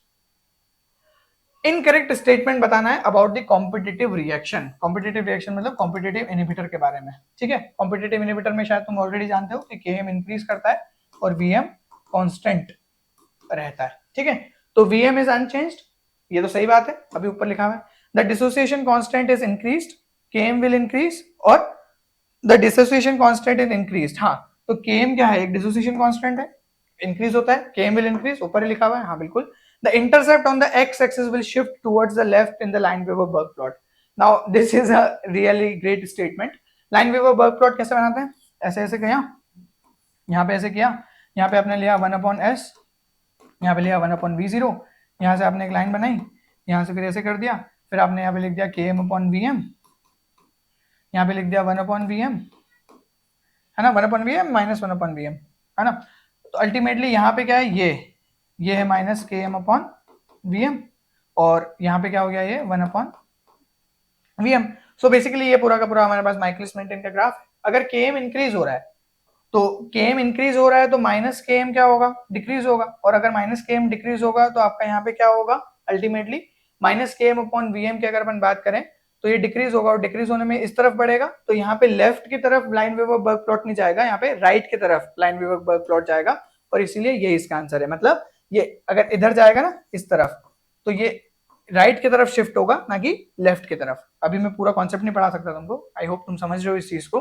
तो ये Km/Vm है या -Km/Vm है, पहले तो मुझे एक ये चीज बताना, है ना। तो हो सकता है कि मैं यहाँ पे कुछ गलती कर रहा हूँ, इंटेंशनली गलती कर रहा हूँ, तो पता होना चाहिए, लाइनवेवर-बर्क प्लॉट याद होगा तो ये सवाल बनेगा, है ना, एग्जैक्टली। सो यहाँ पे शिफ्ट जो है वो टुवर्ड्स लेफ्ट नहीं होगा, शिफ्ट विल टुवर्ड्स राइट, और इसी वजह से आपका यहाँ पे ये क्वेश्चन गलत हो जाता है, ये स्टेटमेंट गलत है। कॉम्पिटिटिव, अच्छा हाँ, डीबीटी में ये 2-3 चीजें, इसके लिए इंपॉर्टेंट कॉन्सेप्ट क्या है कि तुम पर सारे इनहिबिटर्स के कॉन्सेप्ट याद रखो, और इसमें 3 चीजें पे ध्यान दो। एक तो याद रखो अपना क्या, मिकलिस मेंटेन, एक याद रखो लाइनवेवर-बर्क प्लॉट जिसको हम डबल रेसिप्रोकल प्लॉट बोलते हैं, और अगर याद रख सकते हो तो एडी स्केचर्ड भी याद रख सकते हो, या एडी हॉफस्टी याद रख सकते हो, वरना ऐसे यूजुअली इनसे क्वेश्चन नहीं आए हैं। अगर ये 2 भी होंगे ना तो चल जाएगा, एलबी भी चल जाएगा, एलबी और, बट तीनों के अच्छे से याद होना चाहिए ग्राफ्स। ठीक, लेट्स मूव ऑन। अगला, which following statement is true with respect to optical activity। Optical activity से रिलेटेड ऑब्वियसली हम जानते हैं ऑप्टिकल एक्टिविटी का क्या मतलब है। ऑप्टिकल एक्टिविटी का मतलब ये है कि आपका जो किरल सेंटर है वो किस तरीके से प्लेन पोलराइज्ड लाइट के साथ में काम कर रहा है। So relation exist between the R and S configuration of enantiomers, R और एस सिस्टम में जो हम क्लासिफिकेशन करते हैं एनेंशियोमर्स का, and the direction plus minus in which they rotate plane polarised light. तो या इनके बीच में बिल्कुल रिलेशन एग्जिस्ट करता है, आर एस प्लस माइनस दोनों हम सेट करते हैं डेक्स्ट्रो लिवोलोटेट्री का। Equimolar mixture, equimolar important word है, equimolar mixture of D and L isomer of the same compound will be optically active, नहीं वो एक जगह आके म्यूटा रोटेशन की वजह से वो ऐसा सेट हो जाते हैं। Meso compounds that are optically inactive में कंटेन स्टीरियोजेनिक सेंटर्स और किरल सेंटर्स। ऑप्टिकली इनएक्टिव है तो फिर वो कैसे होंगे chiral centres? Optical activity is independent of temperature, no it is dependent of temperature. तो ये भी गलत है, ये भी गलत है, और आपका कौन सा गलत है? ये भी गलत है। तीन गलत है, सबसे पहला वाला सही है। बड़ा अच्छा क्वेश्चन था ये, इजी क्वेश्चन नहीं है। नाउ अगेन नेक्स्ट क्वेश्चन, जब हमको Vmax और Km डिटरमाइन करना है किसी भी एंजाइम कैटालाइज्ड रिएक्शन का, तो हम यूजुअली DV जो आपका लाइन-वीवर-बर्ग प्लॉट है उसको LB प्लॉट को हम यूज करते हैं, है ना, which is 1/V versus 1/S। हम जानते हैं डबल रेसिप्रोकल। कौन सा वाला ये बेस्ट मेथड क्यों नहीं है इसके बारे में बताना है। तो पहली चीज तो स्ट्रेट लाइन फिट। अच्छा पहला ऑप्शन क्या है? Errors in the measurement are not normally distributed. ठीक है, हम एरर्स को बहुत अच्छे से डिस्ट्रीब्यूट नहीं कर पाते हैं जो हम मेजर करते हैं उसके लिए। Straight line fit does not minimise the error. नहीं ऐसा तो नहीं है, क्योंकि हम यहाँ पे Vm को और Km को बहुत अच्छे से डिस्ट्रीब्यूट करने लगे थे। बेसिकली देखो हुआ क्या था कि माइकलिस मेंटेन ने जब पहले एंजाइम काइनेटिक्स के बारे में बताया था, उसके बाद में उनको समझ में आया कि यार Vm तो कभी अचीव ही नहीं हो रहा है, तो अगर Vm अचीव नहीं हो रहा है तो Km भी अचीव नहीं हो रहा है, तो Km भी हम गलत ले रहे हैं, Vm भी गलत ले रहे हैं। इस वजह से फिर हमने क्या है थोड़ा और डिटेल में गए तो हमको LB प्लॉट मिला। तो LB प्लॉट जो है उसकी अगर हम बात करें तो LB प्लॉट बेटर है और डेफिनेटली स्ट्रेट लाइन मिनिमाइज करती है एरर को, ये ऑप्शन गलत है। ठीक है, error increases for larger value of V N S, नहीं ऐसा भी कोई एग्जैक्ट वैल्यू नहीं है, हम पूरा उसको स्ट्रेट लाइन में बना सकते हैं, और स्मॉलर वैल्यूज के लिए भी ऐसा कुछ नहीं है। तो ये तीनों ही स्टेटमेंट जो है यहाँ पे आपका this is not the best method, तो ये तीनों ही स्टेटमेंट उसके लिए गलत है। यहाँ पे जो पहला आंसर है वही सही है कि आपका जो एरर्स होते हैं मेजरमेंट में वो हम प्रॉपर तरीके से डिस्ट्रीब्यूट नहीं करते हैं पूरे के पूरे प्लॉट में, और इस वजह से ये बोलते हैं कि ये बेस्ट मेथड नहीं है। फिर बेस्ट मेथड कौन सी है? इससे बेटर फिर हेंस प्लॉट है। हेंस प्लॉट के बाद में अगर और आगे जाते तो स्केचर्ड आ जाता है, फिर एडीहॉफ्स ट्री, इस तरह के और बेटर ग्राफ्स होते हैं जिसमें हम और बेटर अंडरस्टैंडिंग ले सकते हैं। अच्छा, where is the greatest likelihood of the occurrence of the proline residue in the protein structure? Easiest question. Proline हमेशा आपको कहां देखने को मिलता है? आपका टर्न्स में देखने को मिलता है ना, तो बीटा शीट में नहीं होगा, एक्टिव साइड की पॉकेट में पगला गया होगा, एक्टिव साइड में डालोगे तो कैसे चलाओगे काम। अल्फा हेलिक्स में बिल्कुल भी नहीं, ये हेलिक्स ब्रेकर है, तो turns and loops. Direct question. चलो आगे बढ़ो।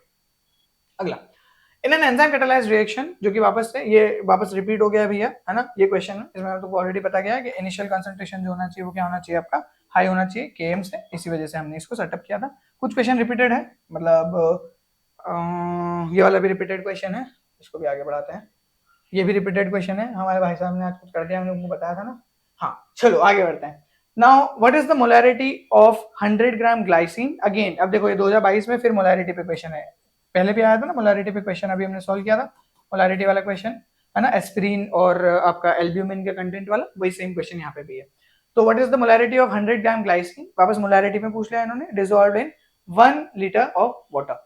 100 ग्राम ग्लाइसिन आपने डिसॉल्व करना है, आपसे पूछा गया कितना मोलर होगा 1 लीटर पानी में। ठीक है, तो इसको मैंने ऑलरेडी सॉल्व कर लिया, जरा देख लो इसको।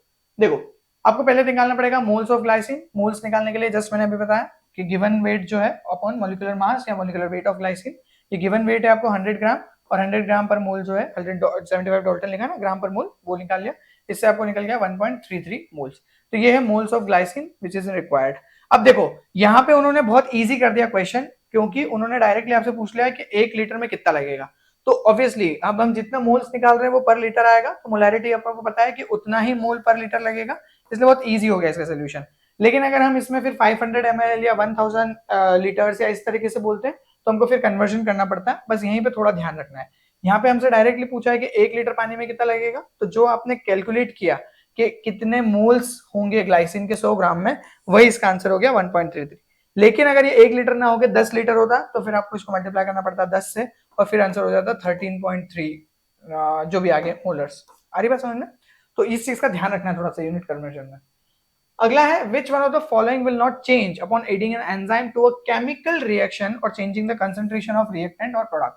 ठीक है, देखो अच्छा सवाल है ये भी, क्या चेंज नहीं होगा अगर आप एंजाइम ऐड भी कर देते हो किसी केमिकल रिएक्शन में, या फिर रिएक्टेंट और प्रोडक्ट का कंसंट्रेशन भी चेंज कर देते हो?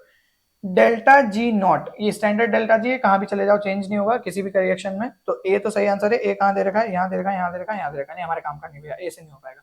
के इक्विलिब्रियम, के इक्विलिब्रियम हमारा एंजाइम कभी चेंज करता है क्या? बचपन से ही पढ़ रहे आ रहे हो कि कभी भी इक्विलिब्रियम कांस्टेंट को चेंज नहीं करता है ये, लेकिन क्या delta G, obviously delta G को चेंज कर सकता है, लेकिन डेल्टा जी जो है उसको ये चेंज नहीं करेगा, कहाँ गया, एंजाइम चेंज नहीं करेगा, वो आपके रिएक्टेंट और प्रोडक्ट के बेसिस पे हो सकता है। एंड दैट इज वाई इसका जो डायरेक्ट यहाँ पे आंसर हमारे पास है वो क्या है, ए एंड बी। तो इसमें मुझे जो लगता है वो ये आंसर है। कुछ बुक्स में ओनली ए भी दे रखा है, तो इसका थोड़ा सा कंट्रोवर्सी है, बट मेरे हिसाब से यही होना चाहिए कि इक्विलिब्रियम एंजाइम चेंज नहीं करता है। हाँ, अगर आप रिएक्टेंट और प्रोडक्ट को लेके चलो तो फिर आप के इक्विलिब्रियम को भी ले सकते हो, और उस केस में आपका अगर होगा आंसर तो अपन ओनली ए पे जाएंगे। दोनों चीजें बता दी, इसका ध्यान रखना है। बट रिएक्टेंट और प्रोडक्ट भी दे रखा है तो हम के इक्विलिब्रियम के लिए भी नहीं बोल सकते, क्योंकि के इक्विलिब्रियम को हम ऐसे ही करते हैं ना, concentration of product upon concentration of reactant. तो अगर प्रोडक्ट और रिएक्टेंट को हम चेंज करेंगे तो के इक्विलिब्रियम तो चेंज होगा ही होगा। मैंने दोनों कंडीशंस बता दी है। एंजाइम का पूछा जाता है तो ये दोनों आंसर्स होते हैं, बट क्योंकि प्रोडक्ट रिएक्टेंट में पूछा है तो ये दोनों आंसर में से के इक्विलिब्रियम नहीं है, सिर्फ क्या है, ओनली ए। आई होप ये चीज समझ में आई होगी। आगे बढ़ते हैं। अगला अगला है अपने पास में final concentration of the solute when 10 ml of its 10 molar solution is mixed with 990 ml solvent। ठीक है, समझते हैं इसको भैया कैसे करोगे। इसको निकालने के लिए तुमको बस m1v1 is equals to m2v2 लगाना था, कोई बहुत बड़ा क्वेश्चन नहीं था ये। is equals to m1v1 is equals to m2v2। m1v1 में हमको क्या दे रखा है, हमको 10 ml मोलर दे रखा है, 10 मोलर दे रखा है, और वॉल्यूम दे रखा है 10 ml, ये ले लिया 10 ml। इसको मल्टीप्लाई किया, हमको क्या दे रखा है, इधर वॉल्यूम दे रखा है 990, मोलैरिटी हमको निकालनी है ना, फाइनल कंसंट्रेशन। हाँ, कंसंट्रेशन पूछा है, काय में पूछा है, देखो ऑप्शन भी देखा करो साथ साथ में, मोल्स में हमको कंसंट्रेशन पूछा गया है, तो हमको मोलैरिटी यहाँ पे निकालनी है। इसको मैं लिख देता हूँ x। अब इसको अगर मैं करूंगा तो ये 100 हो जाएगा, 100 सॉरी हाँ 100, और ये हो जाएगा x मल्टीप्लाइड बाय, तो इसको नीचे ले लिया 990। तो अगर मैं इसको बोलूंगा तो x इज इक्वल्स टू, अब देखो क्या क्या ऑप्शन है, 1 हो सकता है क्या, अगर तुम 100 को 990 से, तो 1 नहीं हो सकता है, 10 हो सकता है क्या, नहीं हो सकता है, 0.001 और 01 में से आंसर हो सकता है। जरा देखते हैं क्या हो सकता है, 1 गया 10 गया। देखो अब अगर मैं इस पे लिखूं तो x इज इक्वल्स टू 0, तो 0 पॉइंट लगाया तो 1000, और उसके बाद में क्या होगा 0.1 ml is the correct answer. I hope ये चीज समझ में आई होगी, बहुत सिंपल सही है। Next, which of the following does not represent known interaction of RNA secondary structural elements। Important और अच्छा सवाल है ये, इतना इजीली नहीं बनता है ये। तो इसमें हेयर पिन्स बनते हैं, हाँ बिल्कुल बनते हैं। हेयर पिन बल्ज बनता है क्या, बनता है। हेलिक्स टर्न हेलिक्स ये भी बन सकते हैं, बट ये सूडो नॉट जैसा कुछ नहीं होता है, ऐसा कभी भी मॉलिक्यूलर बायोलॉजी वगैरह कहीं पे भी नहीं पढ़ते हैं हम लोग। एक डायग्राम मैंने डाला है, जरा उसको देख लो, लाइक दिस। ये थोड़ा सा हमारे पास में अरेंजमेंट, सिंगल स्ट्रैंडेड अब फॉर्म डबल स्ट्रैंडेड हेलिक्स, उसके बाद में double helix with 5 prime dangling and. यहाँ पे ये इंटरनल लूप्स है, ये एक सिमेट्रिक इंटरनल लूप है। इधर आ जाओगे तो 4 stem junction, 3 stem junction, 2 stem junction. उसके अलावा ये हेयरपिन लूप है, ये 3 न्यूक्लियोटाइड बल्ज है, ये सिंगल न्यूक्लियोटाइड बल्ज है। तो इस तरीके से हमारे पास में आरएनए के अलग अलग सेकेंडरी स्ट्रक्चर्स होते हैं, लेकिन इसमें कोई भी नॉट जैसा, गठान जैसा स्ट्रक्चर की बात नहीं करते हैं हम आरएनए के सेकेंडरी स्ट्रक्चर में। ठीक है, next, what will be the molecular weight of the tripeptide. ये क्वेश्चन मैंने तुमसे पहले पूछा था और डेफिनेटली बहुत से लोगों ने बहुत सही आंसर किया है। कुछ भी नहीं करना है, इन तीनों को प्लस कर देना है। इन तीनों को प्लस करने पे क्या आएगा, 204 प्लस 75 प्लस दिस, जो भी आंसर आएगा इसको यहाँ पे ऑब्वियसली कर सकते हो रे, प्लस करो। प्लस करने के बाद में माइनस कर देना है 36। क्यों 36 माइनस करना है, लेकिन आपने तो बताया नहीं। देखो ट्रिप्टोफैन और ग्लाइसिन जब ये दोनों निकलेंगे तो यहाँ से एक वाटर मॉलिक्यूल निकलेगा, पेप्टाइड बॉन्ड बनेगा जब, और यहाँ पे एक वाटर मॉलिक्यूल और निकलेगा जब पेप्टाइड बॉन्ड बनेगा। तो इस वजह से 18 वाटर मॉलिक्यूल, 18 मॉलिक्यूलर वेट इसका हो गया, 18 मॉलिक्यूलर वेट इसका हो गया। ठीक है, इस वजह से आपका 18 माइनस, तो माइनस 36, जो भी आंसर आएगा इसका एग्जैक्ट आंसर 398 होगा, 0.47 भी। हाँ, now next, the enzyme that links carbon and nitrogen metabolism. Again very interesting and important question. बहुत सिंपल सी बात है, हम नाइट्रोजन के लिए ग्लूटामाइन सिंथेस को और कार्बन के लिए भी ग्लूटामाइन सिंथेस, दोनों को सेटअप करते हैं। यूरिया साइकिल और अमीनो एसिड मेटाबॉलिज्म में जब हम बात करते हैं तो अमीनो एसिड के दो तरीके से मेटाबॉलिज्म चलता है, एक कार्बन स्केलेटन का अलग चलता है, और कार्बन स्केलेटन के साथ में एक दूसरा वाला आपका क्या, अमोनिया वाला अलग चलता है, अमोनियम या अमोनिया वाला। तो ये जो अमोनियम वाला सेटअप है और ये कार्बन वाला है, इन दोनों को मिलाने का काम कौन करता है, ग्लूटामाइन सिंथेटेज, और इसी वजह से ये इसका करेक्ट आंसर है। ट्रांसकीटोलेज ये सब गलत है। आगे बढ़ते हैं। अगला, which of the following is an achiral. अरे भाई साहब, इससे आसान सवाल नहीं हो सकता, ग्लाइसिन। कुछ नहीं बताऊंगा मैं इसमें। आगे, how many atomic positions are required to measure a dihedral angle. बहुत प्यारा सवाल है। देखो अब अगर हम जब रामाचंद्रन प्लॉट के बारे में बात करते हैं, हम उसके अंदर डायहेड्रल एंगल के बारे में बात करते हैं, तो what is Ramachandran plot. Ramachandran plot talks about if a secondary structure needs to be attained for a particular polypeptide, then there are some angles at which the atoms needs to be arranged, और उन angles को वो phi, Sai और omega के बारे में बात करते हैं। और उसके बारे में मैं कुछ चीजें बताना चाहता हूँ तुमको। पहले डायहेड्रल एंगल्स चलते कैसे, देखो यहाँ पे ये हमारे पास में x है, ये कार्बन नंबर 1 है, ये कार्बन नंबर 2 है और ये y है। तो यहाँ पे ये जो एंगल्स दिख रहे हैं इन्हीं को हम बोल रहे हैं क्या, डायहेड्रल एंगल। ये दिख रहा है जैसे यहाँ पे इसका एक प्लेन है, इसका एक प्लेन है, तो ये वाला प्लेन और ये वाले प्लेन के बीच में जो एंगल बन रहा है इसको हम क्या बोल रहे हैं, डायहेड्रल एंगल बोल रहे हैं। पहले इसको समझ लो। अब यहाँ पे अगर हम अमीनो एसिड्स के बारे में बात करें तो पहली चीज तो ध्यान रखना है कि डायहेड्रल एंगल की बात सिर्फ सेकेंडरी स्ट्रक्चर्स में ही करना है। प्राइमरी स्ट्रक्चर में सीधी रिंग मतलब सीधी के सीधी आपका सेटअप है तो डायहेड्रल एंगल का कोई लोड नहीं है। बट रामाचंद्रन प्लॉट में हम ये बात करते हैं कि आपके इन एंगल्स पे ये वाले सेकेंडरी स्ट्रक्चर्स पॉसिबल है, और वो एंगल्स पे वो वाले सेकेंडरी स्ट्रक्चर इसलिए पॉसिबल है क्योंकि वहां पे वो उस तरीके का शेप मेंटेन कर पाता है पॉलीपेप्टाइड। ठीक है, तो यहाँ पे हमारे पास में दो अरेंजमेंट है। देखो जैसे यहाँ पे तुमको अल्फा कार्बन दिख रहा होगा, ये अल्फा यहाँ से ये COOH से जुड़ा हुआ है, COO से जुड़ा हुआ है, यहाँ पे फ्री अमाइड लिंकेज, तो ये अल्फा कार्बन, ये दूसरा इधर अल्फा कार्बन ये है। तो यहाँ पे ये जो है ये आपका पेप्टाइड बॉन्ड है, और यहाँ पे ये प्लेनर अरेंजमेंट में, just give me a moment, यहाँ पे ये पेप्टाइड बॉन्ड है अपना और ये प्लेनर अरेंजमेंट में, यहाँ पे ये आपका एक पेप्टाइड बॉन्ड है जो कि प्लेनर अरेंजमेंट में है। तो यहाँ पे ये इसके प्लेन्स है, ये पेप्टाइड बॉन्ड हियर, और आपका ये फाई एंगल है, ये ओमेगा एंगल है, और फिर ये इधर जाई एंगल है। तो ये बेसिक से इस तरीके से अरेंजमेंट चलता रहता है अपना। और कहने का मतलब मेरा यहाँ पे सिर्फ इतना सा है कि ये जो जो दोनों प्लेन्स हैं ये फाई साई के एंगल्स की वजह से आपका क्या होता है। चलो मैं एक नया डायग्राम बना के बताता हूँ यार तुमको, ऐसे समझ में नहीं आएगा। देखो यहाँ पे ये सी अल्फा एन एच, ये एक peptide bond double partial double bond structure, और नहीं it is C alpha N H, ये peptide bond amide linkage C double bond O C alpha, like this. ऊपर लिख दिया मैंने बट कोई फर्क नहीं पड़ रहा, नीचे भी लिख दो सी अल्फा। तो 4 बॉन्ड एटम्स हमको चाहिए, तब जाके हम ये एंगल्स के बारे में बात कर पाएंगे। अगर हम इसमें बात करें साई एंगल और फाई एंगल कहाँ होगा, तो यहाँ पे जो एंगल होगा वो फाई एंगल होगा, यहाँ पे जो एंगल होगा वो साई एंगल होगा। यहाँ पे कौन सा एंगल होगा, ओमेगा एंगल होगा। यूजुअली हम बोलते हैं कि ओमेगा जो होगा वो 180 डिग्री पे होगा, क्योंकि ये दोनों जो होंगे वो एक प्लेनर स्ट्रक्चर बनाएंगे, नॉट फ्री टू रोटेट, इतना इजीली रोटेट नहीं होता, इस वजह से प्लेन में होते हैं हमेशा 1 2 3 4।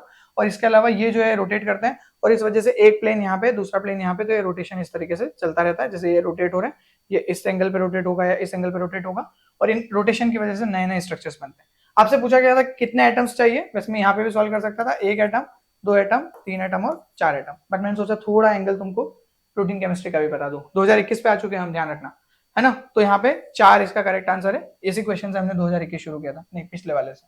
हाँ चलो नाउ अगली बात, 2 स्टेटमेंट दे रखे हैं हमको यहाँ पे, given below are 2 statement। पहला स्टेटमेंट है serine is a part of a catalytic triad in the protease that also includes histidine and aspartic acid।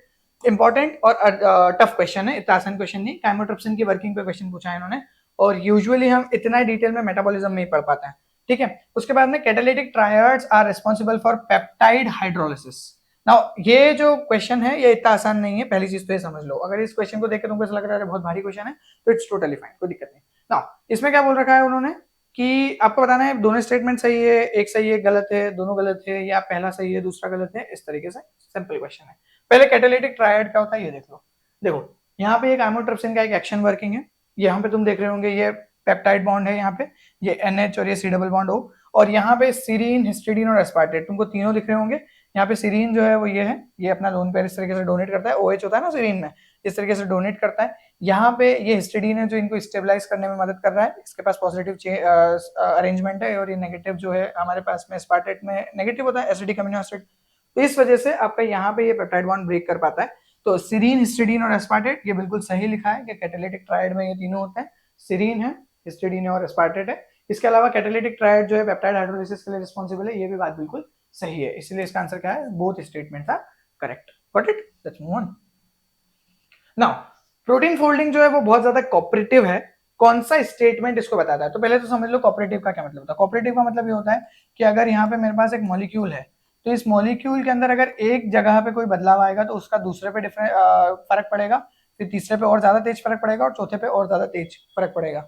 Usually हम हीमोग्लोबिन में कोऑपरेटिविटी के बारे में बात करते हैं कि फर्स्ट अगर हीमोग्लोबिन पे ऑक्सीजन जुड़ेगी तो दूसरे, तीसरे और चौथे पे और तेजी से जुड़ने के लिए कोशिश करेगी। अगर दूसरे पे जुड़ेगी तो तीसरे चौथे पे और तेजी से जुड़ेगी, और चौथे पे सबसे फास्ट जुड़ जाएगी। ठीक है, तो इसको हम कॉपरेटिविटी बोलते हैं, जो हम हीमोग्लोबिन में बात करते हैं, पॉजिटिव और नेगेटिव कॉपरेटिविटी। यहाँ पे हमको बोला गया है, लेकिन एक बात ध्यान रखो, दोनों ही एग्जाम्पल में मैंने एक सिंगल मॉलिक्यूल के बारे में बात की है। यहाँ पे मेरा हीमोग्लोबिन एक ही मॉलिक्यूल बात कर रहा हूँ मैं, और यहाँ पे मैंने ये जो माला जैसा स्ट्रक्चर बनाया ये भी एक ही मॉलिक्यूल की बात कर रहा हूँ, और यही इन्होंने घुमाने की कोशिश करी सवाल में। देखो, if one protein chain folds, अगर एक प्रोटीन चेन फोल्ड होगी तो ये दूसरी वाली की फोल्डिंग में मदद करेगी। ऐसा कुछ भी कॉपरेटिविटी में बात नहीं की जाती है, बिल्कुल सरासर गलत स्टेटमेंट है, क्योंकि दो अलग अलग मॉलिक्यूल की बात कर ली। If one protein chain unfold it forces the nearby to unfold too, ये भी सेम वही बात हो गई, दो अलग अलग मॉलिक्यूल्स की बात है, कॉपरेटिविटी की बात नहीं है। Many molecules of polypeptide come together, many molecules, यहीं पे सवाल खत्म हो गया। आखिरी में the protein chain completely unfold, अब देखो एक सिंगल मॉलिक्यूल की बात कर रहे हैं अपन, the protein chain completely unfold if की interactions are broken in all or none manner, मतलब पूरी की पूरी प्रोटीन चेन एक साथ रहेगी या पूरी की पूरी एक बार में टूट जाएगी, और इसी को हम बोलते हैं कॉपरेटिविटी। ध्यान रखना, हमेशा सिंगल मॉलिक्यूल के बारे में बात करना है कॉपरेटिविटी में, ऐसे 3 4 5 मॉलिक्यूल की बात नहीं कर सकते हैं। नेक्स्ट, फिर से दो स्टेटमेंट दे दिए। पेप्टाइड बॉन्ड जो होता है आपका प्लेनर बॉन्ड होता है, अभी अभी समझा के आया हूँ पीछे, है ना, एक प्लेन में ही रहता है पूरे के पूरे चारों ग्रुप। और आपके बाद में जो रामचंद्रन प्लॉट है वो आपका ओमेगा टॉर्शन एंगल को भी समझाता है, या समझाता है, आप मुझे नहीं पता। देखो यहाँ पे अगर तुम ध्यान से देखोगे तो यहाँ पे ना ये रीजन और असर्शन वाले क्वेश्चंस नहीं है, इस बात का ध्यान देना। It is not a assertion, it is not a reason कि हमने असर्ट किया और फिर उसका रीजन दिया, ऐसा कोई क्वेश्चन नहीं है। मतलब दोनों स्टेटमेंट अपने अपने आप में भी ठीक हो सकता है, एंड इन दिस केस हाँ भैया, दोनों ही स्टेटमेंट अपने अपने आप में सही है। रामचंद्रन प्लॉट ने ओमेगा टॉर्शन एंगल के बारे में भी कहा है, और बहुत सारे बच्चों ने गलती करी है, मुझे पता है एक्चुअल पेपर में करी होगी। ओमेगा एंगल जो है भले ही वो 180 डिग्री पे ही रहता है, कि हम बोलते हैं कि सारे के सारे प्लेन में है और उसके अंदर कोई रोटेशन नहीं है, पार्शियल डबल बॉन्ड स्ट्रक्चर है, बट फिर भी रामाचंद्रन प्लॉट में ओमेगा होता है, मतलब समझ रहे हो तुम इसके बारे में। तो इसलिए हमको इस चीज का ध्यान रखना है कि हाँ, Ramachandran plot describes about omega torsion angle, and that's why both statement 1 and 2 are correct. Clear? Next, fluorescence जो है, इससे हम प्रोटीन की फोल्डिंग को स्टडी कर सकते हैं और अनफोल्डिंग को भी स्टडी कर सकते हैं। आपसे पूछा गया है कि ट्रिप्टोफैन जो है उसकी कौन सी ऐसी क्रिटिकल प्रॉपर्टी है जिसकी वजह से हम ये प्रोसेस को स्टडी कर पाएंगे। तो देखो, ट्रिप्टोफैन जो है इसका जो 280 पे आपका, अब एग्जैक्ट वर्ड पे नहीं जा रहा हूं अभी मैं, बट इसमें ध्यान रखना है कि 280 पे जो इसका आपका क्या है, एब्जॉर्बेंस है आपका अलग अलग। अच्छा, पहले 2 3 चीजें पहले समझ लो। किसी भी प्रोटीन में एरोमेटिक अमाइनो एसिड्स जो हैं ये यूजुअली रिस्पॉन्सिबल होते हैं आपके किसके लिए, फ्लोरोसेंस के लिए, क्योंकि इनके अंदर रेजोनेंस की टेंडेंसी होती है, तो they have the fluorescence as well. So यहाँ पे जो मेजर कॉन्सेप्ट है वो ये है कि आपका ट्रिप्टोफैन जो है वो क्या है, हाइड्रोफोबिक अमीनो एसिड है ना, non polar hydrophobic amino acid. तो वो क्या होता है, आपका पूरे प्रोटीन में अंदर घुसा हुआ रहता है। तो जब आप फ्लोरोसेंस देते हो इसको, तो यहाँ तक लाइट नहीं पहुंच पाती है, और अगर आपका प्रोटीन कंप्लीटली फोल्डेड स्टेट में होता है कुछ इस तरीके से, तो यहाँ तक लाइट नहीं पहुंच पाती और ये बहुत कम चमकता है या बिल्कुल भी नहीं चमकता है। लेकिन जब ये खुल जाता है तो इस वजह से जो ट्रिप्टोफैन्स होते हैं वो बाहर आ जाते हैं और ये प्रॉपर तरीके से फ्लोरिश कर पाते हैं, तो चमक बढ़ जाती है। इस वजह से हम यहाँ पे बोलते हैं कि जो आपका फ्लोरोफोर है, अगर आपका ट्रिप्टोफैन जो है वो एक एनवायरमेंटल सेंसिटिव फ्लोरोफोर है, और इसके बेसिस पे हम बोल सकते हैं कि अभी ट्रिप्टोफैन अगर धसा हुआ है मतलब प्रोटीन फोल्डेड है, अगर वो बाहर है तो प्रोटीन अनफोल्डेड है। बाकी और भी बहुत सारी चीजें हैं इसके अंदर, मैं तुमको टेक्निक्स में डिटेल में पढ़ाऊंगा एब्जॉर्प्शन स्पेक्ट्रोस्कोपी के बारे में। अभी आगे बढ़ते हैं। Now, which of the following statement relating to property and structure of two proteins is most appropriate? अच्छा, दो प्रोटीन के बारे में बात करना है, आपको बताना है कि कौन सा स्ट्रक्चर जो है वो बहुत सही लग रहा है आपको। दो प्रोटीन जिनका सेकेंडरी स्ट्रक्चर सिमिलर होगा, उनका टर्शियरी स्ट्रक्चर भी सिमिलर हो सकता है, विल हैव सिमिलर, सिमिलर ध्यान रखना, आइडेंटिकल नहीं बोला है, very similar secondary structure will have similar tertiary structure. Protein with very similar secondary structure will have similar stability. Now this is a key statement, stability बोलना थोड़ा सा heavy हो जाएगा। Two proteins with very similar tertiary structure will be localised to similar compartment inside the cell. नहीं, ऐसा कोई जरूरी नहीं है, ये तो बिल्कुल ही सरासर गलत है कि जिनके टर्शियरी स्ट्रक्चर एक जैसे दिखेंगे वो एक ही जगह मिलेंगे सेल में, ऐसा कुछ नहीं है। Two protein with very similar tertiary structure will have very similar secondary structure. उल्टा बोल दिया है, गलत है ये। अगर मैं बोल रहा हूँ कि ये उल्टा बोल दिया तो इसका सीधा क्या है, ये रहा, two protein with very similar secondary structure will have similar tertiary structure. मतलब हम यहाँ पे एक अजम्पशन दे रहे हैं कि यहाँ एप्रोप्रिएशन में बोला जाए तो ये बोल सकते हैं कि अगर सेकेंडरी स्ट्रक्चर बहुत ज्यादा सिमिलर है तो उसका टर्शियरी स्ट्रक्चर भी बहुत ज्यादा सिमिलर हो सकता है ना। स्टेबिलिटी की कोई गारंटी नहीं भैया कि आपका सिमिलर सेकेंडरी स्ट्रक्चर है तो स्टेबिलिटी एक जैसी होगी, इसकी कोई गारंटी नहीं है, डिपेंड करता है आप कहाँ पे मेंटेन कर रहे हो और एक्चुअली अमीनो एसिड सीक्वेंसेस क्या है। यूजुअली यहाँ पे क्योंकि हम बहुत बोल रहे हैं कि वेरी सिमिलर सेकेंडरी स्ट्रक्चर है, हमने ये नहीं बोला कि आइडेंटिकल सेकेंडरी स्ट्रक्चर है, मतलब अमीनो एसिड सीक्वेंस में बदलाव है, प्राइमरी स्ट्रक्चर अलग अलग है। Next, okay, now for a reaction catalyzed by an enzyme following Michaelis-Menten kinetics, the elasticity of the reaction velocity with respect to substrate क्या होगा? अब देखो, आपसे बोला गया है कि जो आपकी रिएक्शन रेट होती है तो वेलोसिटी जो है वो इस तरीके से जाती है और फिर आपका इस तरीके से ऊपर बढ़ती जाती है ना, बढ़ती जाती है बोलते हैं हम लोग, अब कितनी बढ़ी हमको पता नहीं है, लेकिन ना ड्यूअल रोल है माइकलिस-मेंटेन का, इस बात का ध्यान रखना है। शुरुआत में जो आपकी वेलोसिटी होती है वो डायरेक्टली प्रोपोर्शनल होती है सबस्ट्रेट कॉन्सेंट्रेशन पे, और इसको हम बोलते हैं फर्स्ट ऑर्डर रिएक्शन। यहाँ पे क्या होता है, आपकी वेलोसिटी जो होती है वो कांस्टेंट हो गई है Vmax पे, और ये आपके किसी भी सबस्ट्रेट कॉन्सेंट्रेशन कितना भी बढ़ा दो अब आपका ये उसमें कुछ बढ़ नहीं रहा है, इस वजह से हम इसको बोलते हैं जीरो ऑर्डर रिएक्शन। ये दो रोल होते हैं आपके मिकलिस-मेंटेन में, इस बात का ध्यान रखना है, ये फर्स्ट ऑर्डर रिएक्शन और ये जीरो ऑर्डर रिएक्शन। तो जैसे जैसे आप सबस्ट्रेट कॉन्सेंट्रेशन बढ़ाओगे इंक्रीज होती जाएगी, हाँ शुरू में तो दिख रहा है, बिल्कुल सही बात है, अभी के लिए मेरे लिए ऑप्शन सही है। Decrease with increase in substrate concentration, नहीं, ये गलत बात है, जैसे जैसे मैं सबस्ट्रेट कॉन्सेंट्रेशन बढ़ा रहा हूँ वेलोसिटी बढ़ रही है। Remains unchanged on change in substrate concentration, ये भी गलत बात है, सबस्ट्रेट कॉन्सेंट्रेशन बढ़ाया तो वेलोसिटी बढ़ी, कम करूंगा तो कम होगी। Increases and then declines with increase in substrate concentration, और ये बिल्कुल सही बात है। अब मेरे को ये वाला स्टेटमेंट छोड़ना पड़ेगा क्योंकि इसमें हमने बोला कि increases with increase in substrate concentration, but एक समय आने के बाद तो ये बिल्कुल स्टेबल हो गई ना। हाँ, यहाँ पे डिक्लाइन वर्ड उतना सही नहीं है, ये थोड़ा कंफ्यूज करने के लिए दिया गया था, but it increases and then decline, decline in terms of उसका इंक्रीज उतना फास्ट नहीं रहा है, वो थोड़ा स्टेशन हो गई है, और उस स्टेशन को हम बोल रहे हैं यहाँ पे decline with increase in substrate concentration. ठीक है, नीचे नहीं आएगी, ध्यान रखना, ऐसे नहीं आएगा, it will not be like this, ऐसे नहीं होगा, ये होगा ऐसे ऊपर हो जाएगा, थोड़ा थोड़ा बढ़ता जाएगा।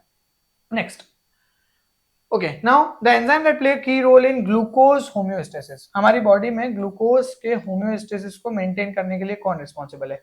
हेक्सोकाइनेज। हेक्सोकाइनेज जो होता है वो आपका पहला एंजाइम होता है किसका? आपके ग्लाइकोलिसिस का, और इसके अलावा जो मेजर एंजाइम यहाँ पे हो वो होगा ग्लूकोकाइनेज, क्योंकि ये लिवर में होता है, और ये आपका एक लिवर में हेक्सोकाइनेज का आइसोजाइम है, ध्यान रखना, इट इज अ आइसोजाइम। इसको दूसरे नाम से क्या बोलते हैं? हेक्सोकाइनेज 4, इसको बोलते हैं हेक्सोकाइनेज 4, ये भी याद रखना है। तो ये ग्लूकोकाइनेज जो होता है लिवर में मिलता है, और इसके अंदर काफी स्पीड से ग्लाइकोलिसिस करने की रफ्तार होती है, तो बहुत तेज भी है और बहुत एफिशिएंट भी है, इस वजह से ये आपका ग्लूकोज होम्योस्टेसिस के लिए रिस्पॉन्सिबल है, याद रखना है बात।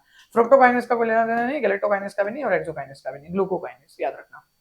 अच्छा सवाल था ये भी। Next, which one of the following is the most effective reducing agent? Direct fact based question है, डायथायोथ्रिटॉल। ठीक है, डायथायोथ्रिटॉल जो है ये आपका मोस्ट एफिशिएंट रिड्यूसिंग एजेंट है for breaking your disulphide bond in the proteins. ठीक है, शैम्पू जो होता है, शैम्पू, उसमें भी आपके ये रिड्यूसिंग एजेंट्स होते हैं, इसी वजह से जब आप शैम्पू करते हो तो आपके बाल जो होते हैं वो बहुत सिल्की हो जाते हैं और बहुत स्ट्रेट हो जाते हैं, लेकिन फिर सूखने के बाद वापस ऐसे है ना, वेवी। ठीक है, आगे बढ़ते हैं। Now, which one of the following is used to validate the secondary structure of protein? secondary structure of protein को देखने के लिए आप क्या यूज करोगे? रामाचंद्रन प्लॉट, सिंपल है ना, sigma plot, dot plot, neural network, ये सब अलग कहानी आ गई ना।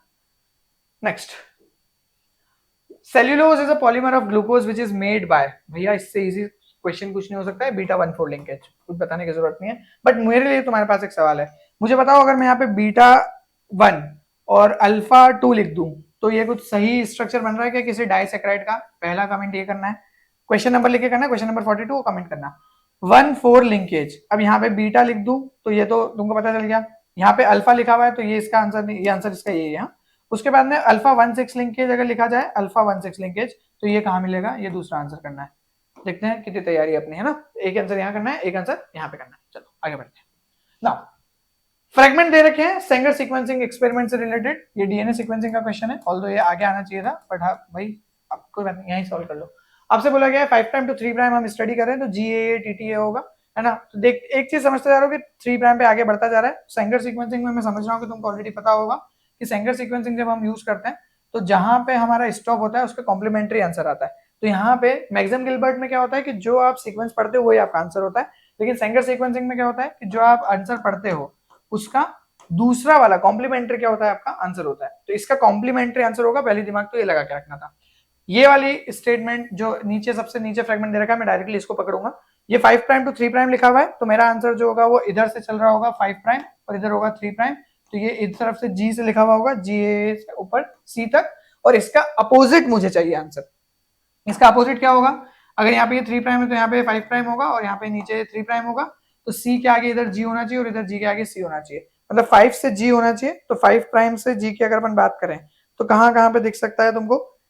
5 पे जी, देखो यहाँ पे 5 प्राइम पे जी है, लेकिन ये जी ए टी टी टी ये तो यही सेम हो गया। अभी मैंने बताया था कॉम्प्लीमेंट्री, ये गलत है। और देखो कितना प्रॉपर तरीके से उन्होंने फर्स्ट ऑप्शन ही दिया है तुमको। अगर तुमको ये पता नहीं कि 5 प्राइम 3 प्राइम उल्टा करना है और कॉम्प्लीमेंट्री पढ़ना है, तो तुम फट से यही लगा दोगे, ठीक है। क्योंकि आपसे पूछा क्या था, फ्रेगमेंट ऑब्टेन फ्रॉम, ये तो फ्रेगमेंट है जो हमको सेंगर से मिले, आपको बताना है टेम्पलेट क्या है, मतलब उल्टा। इंटरेस्टिंग केस है यार, मैं आज सेंगर्स नहीं पढ़ा रहा हूँ, बट हाँ ऐसा ही कुछ होता है इसके अंदर ना। अगले हमको चाहिए 5 प्राइम पे जी, 5 प्राइम पे यहाँ पे सी है, ये भी हो गया खत्म। यहाँ पे देखो 5 प्राइम पे जी है क्या, हाँ यहाँ पे जी है, ये हो सकता है क्या, और ये 5 प्राइम पे सी है, ये भी हो गया खत्म। खत्म हो गया सवाल, कुछ भी नहीं है इसके अंदर। देखो अब मैं कैसे बता रहा हूँ, यहाँ पे 5 प्राइम पे जी लिखा है, यहाँ पे देखो 3 प्राइम पे सी है, जी सी के साथ चला जाएगा, A T T A T A C G A, और ये हो गया, बस यही है। This is the correct answer, let's move on. Next, the primary structure of protein is stabilised by, direct answer peptide covalent bond, कुछ भी नहीं है इसके अंदर। अगला 2020 के क्वेश्चंस, हमने पिछले 3 साल के पेपर सॉल्व कर लिए भैया 1 घंटे में। थोड़ा सा मतलब मजा आ रहा होगा तुमको ये चीज करके, अगर मजा आ रहा है तो बस मजे लेते रहो, आगे बढ़ो। कौन सी नॉन रिड्यूसिंग शुगर है, पहले तो मुझे ये आंसर करना तुम नीचे कि भैया नॉन रिड्यूसिंग शुगर का मतलब क्या होता है। और नॉन रिड्यूसिंग शुगर के साथ साथ एक चीज और बताना, खैर मैंने अभी तुमको बताई है कि एनोमेरिक कार्बन का क्या मीनिंग होता है, इससे रिलेटेड है ये। इसका आंसर डायरेक्टली सुक्रोज है, कोई बड़ी चीज नहीं है। आगे बढ़ते हैं। Enzyme binds their substrate via what, hydrogen bond, या बिल्कुल सही बात है, वीक इंटरेक्शन है ना। हाइड्रोफोबिक इंटरेक्शन, बिल्कुल सही बात है। शेप कॉम्प्लीमेंटेरिटी, बिल्कुल सही बात है ना। Induce feed model, induce feed model में हमने ये तो बात की थी कि हमारा जो एंजाइम होता है उसके अंदर क्या होता है, बदलाव होते रहते हैं, इंड्यूस फीड मॉडल आता है। तो शेप कॉम्प्लीमेंटेरिटी, तो all of the given options are correct, ये इसका करेक्ट स्टेटमेंट है। Let's move on. Now, which of the following is true for acetyl-CoA? Now, acetyl-CoA, I might be thinking कि आपको पता होगा, पायरुवेट से acetyl-CoA बनता है with the help of an enzyme called pyruvate dehydrogenase complex.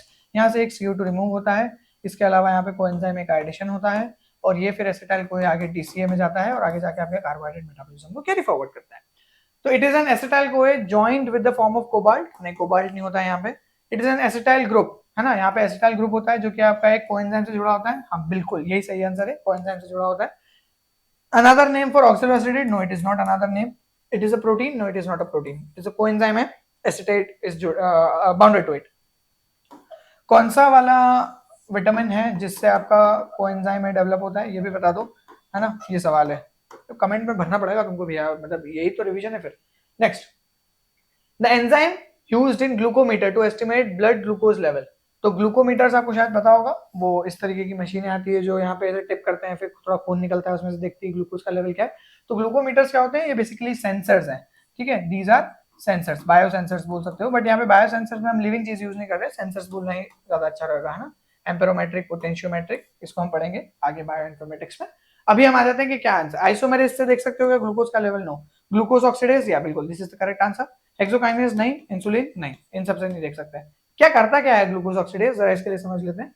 और ये एनसीबीआई से पिक किया है मैंने, देखो जो एंजाइम ग्लूकोज ऑक्सीडेज होता है, ये ग्लूकोज वाटर और आपके ऑक्सीजन के साथ में रिएक्ट करता है, जिससे वो बनाता है ग्लूकोनिक एसिड। क्या बनाता है, ग्लूकोनिक एसिड, और साथ ही साथ बनाता है हाइड्रोजन पेरोक्साइड H2O2, ठीक है। फिर ये जो हाइड्रोजन पेरोक्साइड होता है, ये फिर यूज कर लिया जाता है आपके उस जो ग्लूकोमीटर है उसके अंदर, या तो कोई क्रोमोजन होता है, क्रोमोजन मतलब ऐसा सबस्ट्रेट जो कलर दे, या फिर आपका जो ऑक्सीजन का कंजम्पशन हुआ है, क्योंकि यहाँ पे ऑक्सीजन के यूज हो रहा है, तो जितना ज्यादा ग्लूकोज होगा उतना ज्यादा पानी के साथ में ऑक्सीजन यूज होगा ग्लूकोनिक एसिड बनाने के लिए, और हाइड्रोजन पेरोक्साइड भी उतना ज्यादा निकलेगा जितना ज्यादा ग्लूकोज होगा।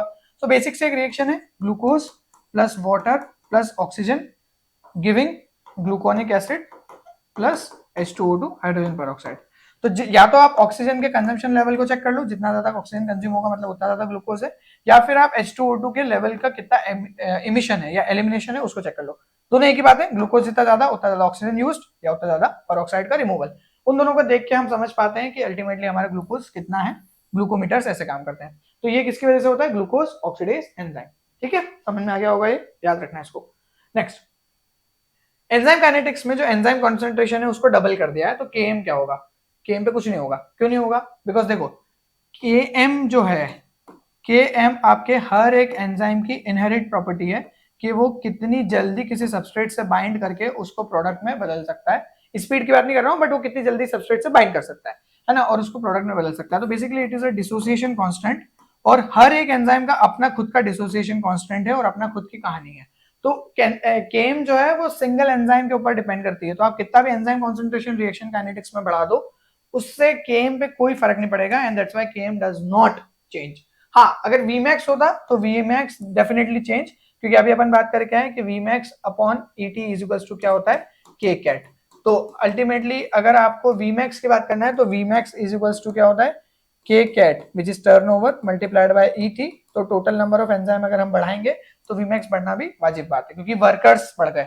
मैं यूजुअली एक एग्जांपल देता हूँ लॉन्ड्री का या सेलो का, है ना, सपना पार्लर का एग्जांपल यूजुअली हम यूज करते हैं। तो लेक्चर रिकॉर्ड करूंगा एंजाइमोलॉजी के लिए, तब बताऊंगा फिर, ठीक है। आगे बढ़ते हैं, तो केम विल नॉट चेंज। आगे बढ़ते हैं। हाँ, क्लोरीन जो है इसका एटॉमिक वेट जो है वो 35.5 है। और ऐसा क्यों होता है, तो देखो अभी यार इसको सॉल्व करने के लिए बहुत सारे मतलब तरीके हैं, अलग अलग तरीके से सॉल्व कर सकते हैं। इसका रियल रीजन तो है कि इनके पास आइसोटोप्स होते हैं। तो क्लोरीन के दो आइसोटोप्स यूजुअली हमको देखने को मिलते हैं। एक होता है आपका जिसमें हम बोलते हैं, आइसोटोप्स का क्या मतलब होता है कि आपके पास में इसमें प्रोटॉन्स के नंबर्स बराबर है बट न्यूट्रॉन्स जो है वो सेम नहीं है ना। तो इसमें वही एटॉमिक नंबर जो है वो अलग अलग है और मास नंबर जो है वो ये आइसोटोप्स के बारे में अपन बात करते हैं ना। तो यहाँ पे जो एटॉमिक वेट है आपका वो 35.5 क्यों लिया जा रहा है, क्योंकि आपके पास में जो दो आपके पास आइसोटोप्स है वो 35 और 37 होते हैं, और इनका जो कंसंट्रेशन होता है आपका एटमॉस्फेयर में वो वेरी करता है। और वेरिएबल जो आपका कंसंट्रेशन है उसकी वजह से जो रिलेटिव एटॉमिक मास निकलता है, आई नो कि ये बहुत डायरेक्टली बता रहा हूं मैं, बट इससे कोई स्पेसिफिकली बहुत डिटेल में जाने की जरूरत नहीं है, इस तरह के सवाल वापस आने की चांसेस बहुत कम है। हाँ, तो रिलेटिव एटॉमिक मास जो होता है वो आपका निकल के आता है फिर 35.5, और इसका सीधा कारण क्या है, आइसोटोप। अगर इस तरह का कोई सवाल आएगा भी ना तो इतनी बेसिक नॉलेज से हो जाएगा, क्योंकि वैसे भी तुमको ये सोल्यूशन याद नहीं रहने वाले कि तुम ये निकाल लो कि वो पूछ ले कि क्लोरीन का एटॉमिक वेट क्या है, तो ये तो डायरेक्टली बता दो 35.5, या फिर आप इस तरीके से सॉल्व करना थोड़ा सा रिस्की होगा। ठीक है, नेक्स्ट पे चलते हैं। Trypsin cleaves a protein at, now trypsin जो है वो एक एन टर्मिनस पे काम करने वाला एंजाइम है, और ये एन टर्मिनस पे किस पे काम करता है, बेसिक अमीनो एसिड्स। और यहाँ पे एन टर्मिनस के साथ में बेसिक अमीनो एसिड कहाँ दे रखा है आपका, अच्छा एन टर्मिनस है या सी टर्मिनस है, पहले बताओ। क्या इट इज सी टर्मिनस, ध्यान रखना। पेप्सिन और थर्मोलाइसिन, ये इंटेंशनली मैंने गलत किया, इसको याद रखना। पेप्सिन और थर्मोलाइसिन ये दो एंजाइम्स हैं जो आपके एन टर्मिनस पे काटते हैं, बाकी सारे के सारे सी टर्मिनस पे ही काटते हैं। तो C terminus of arginine, lysine और कुछ केसेस में histidine, depending upon specific condition, histidine भी आपका ट्रिप्सिन एक्ट करता है। एक टेबल डाल दिया मैंने तुम्हारे लिए व्हाइट से, इसको देख सकते हो, व्हाइट से लिया है या दूसरी जगह से लिया है, बट ये इंपॉर्टेंट टेबल है। डेंसाइल क्लोराइड एन टर्मिनस अमीन देखने के लिए हम देख सकते हैं। एसिड हाइड्रोलिसिस, सारे ही बॉन्ड्स क्लीव करने के लिए अगर हमको नंबर पता करना है तो एसिड हाइड्रोलिसिस कर दो। एडमिन डिग्रेडेशन बेस्ट मेथड है, पीआईटीसी जो है वो इसी से रिलेटेड है।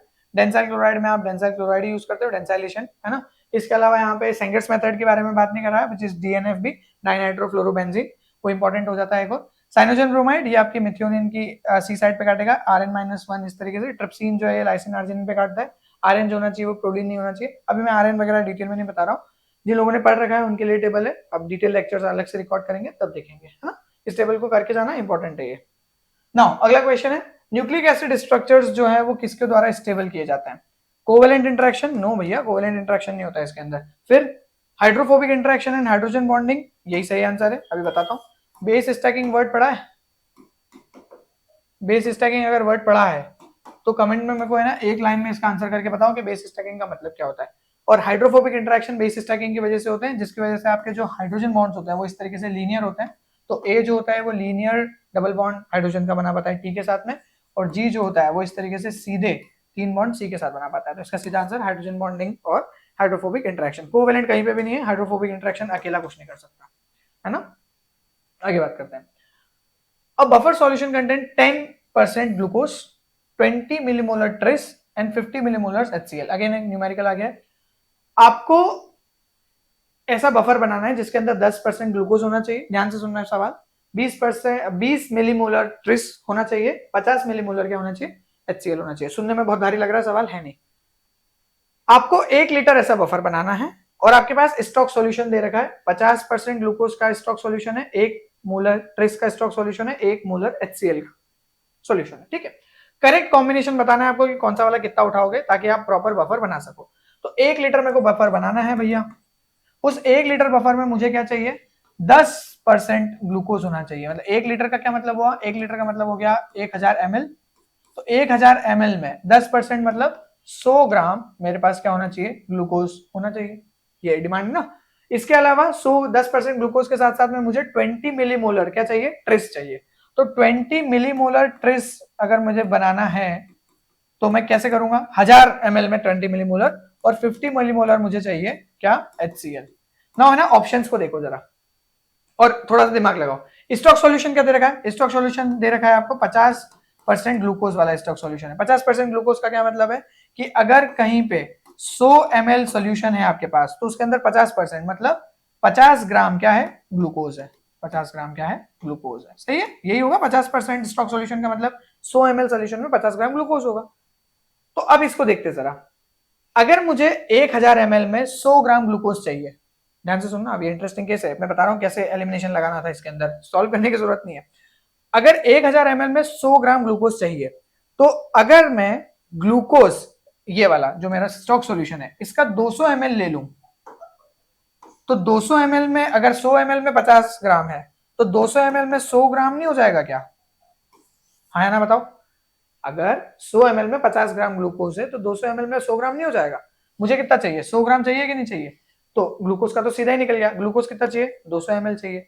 200 ml ग्लूकोज में 100 ग्राम ग्लूकोज हो जाएगा और 100 ग्राम ग्लूकोज हो जाएगा तो 1000 ml में अपना काम हो जाएगा, 10% ग्लूकोज सॉल्यूशन बना देंगे।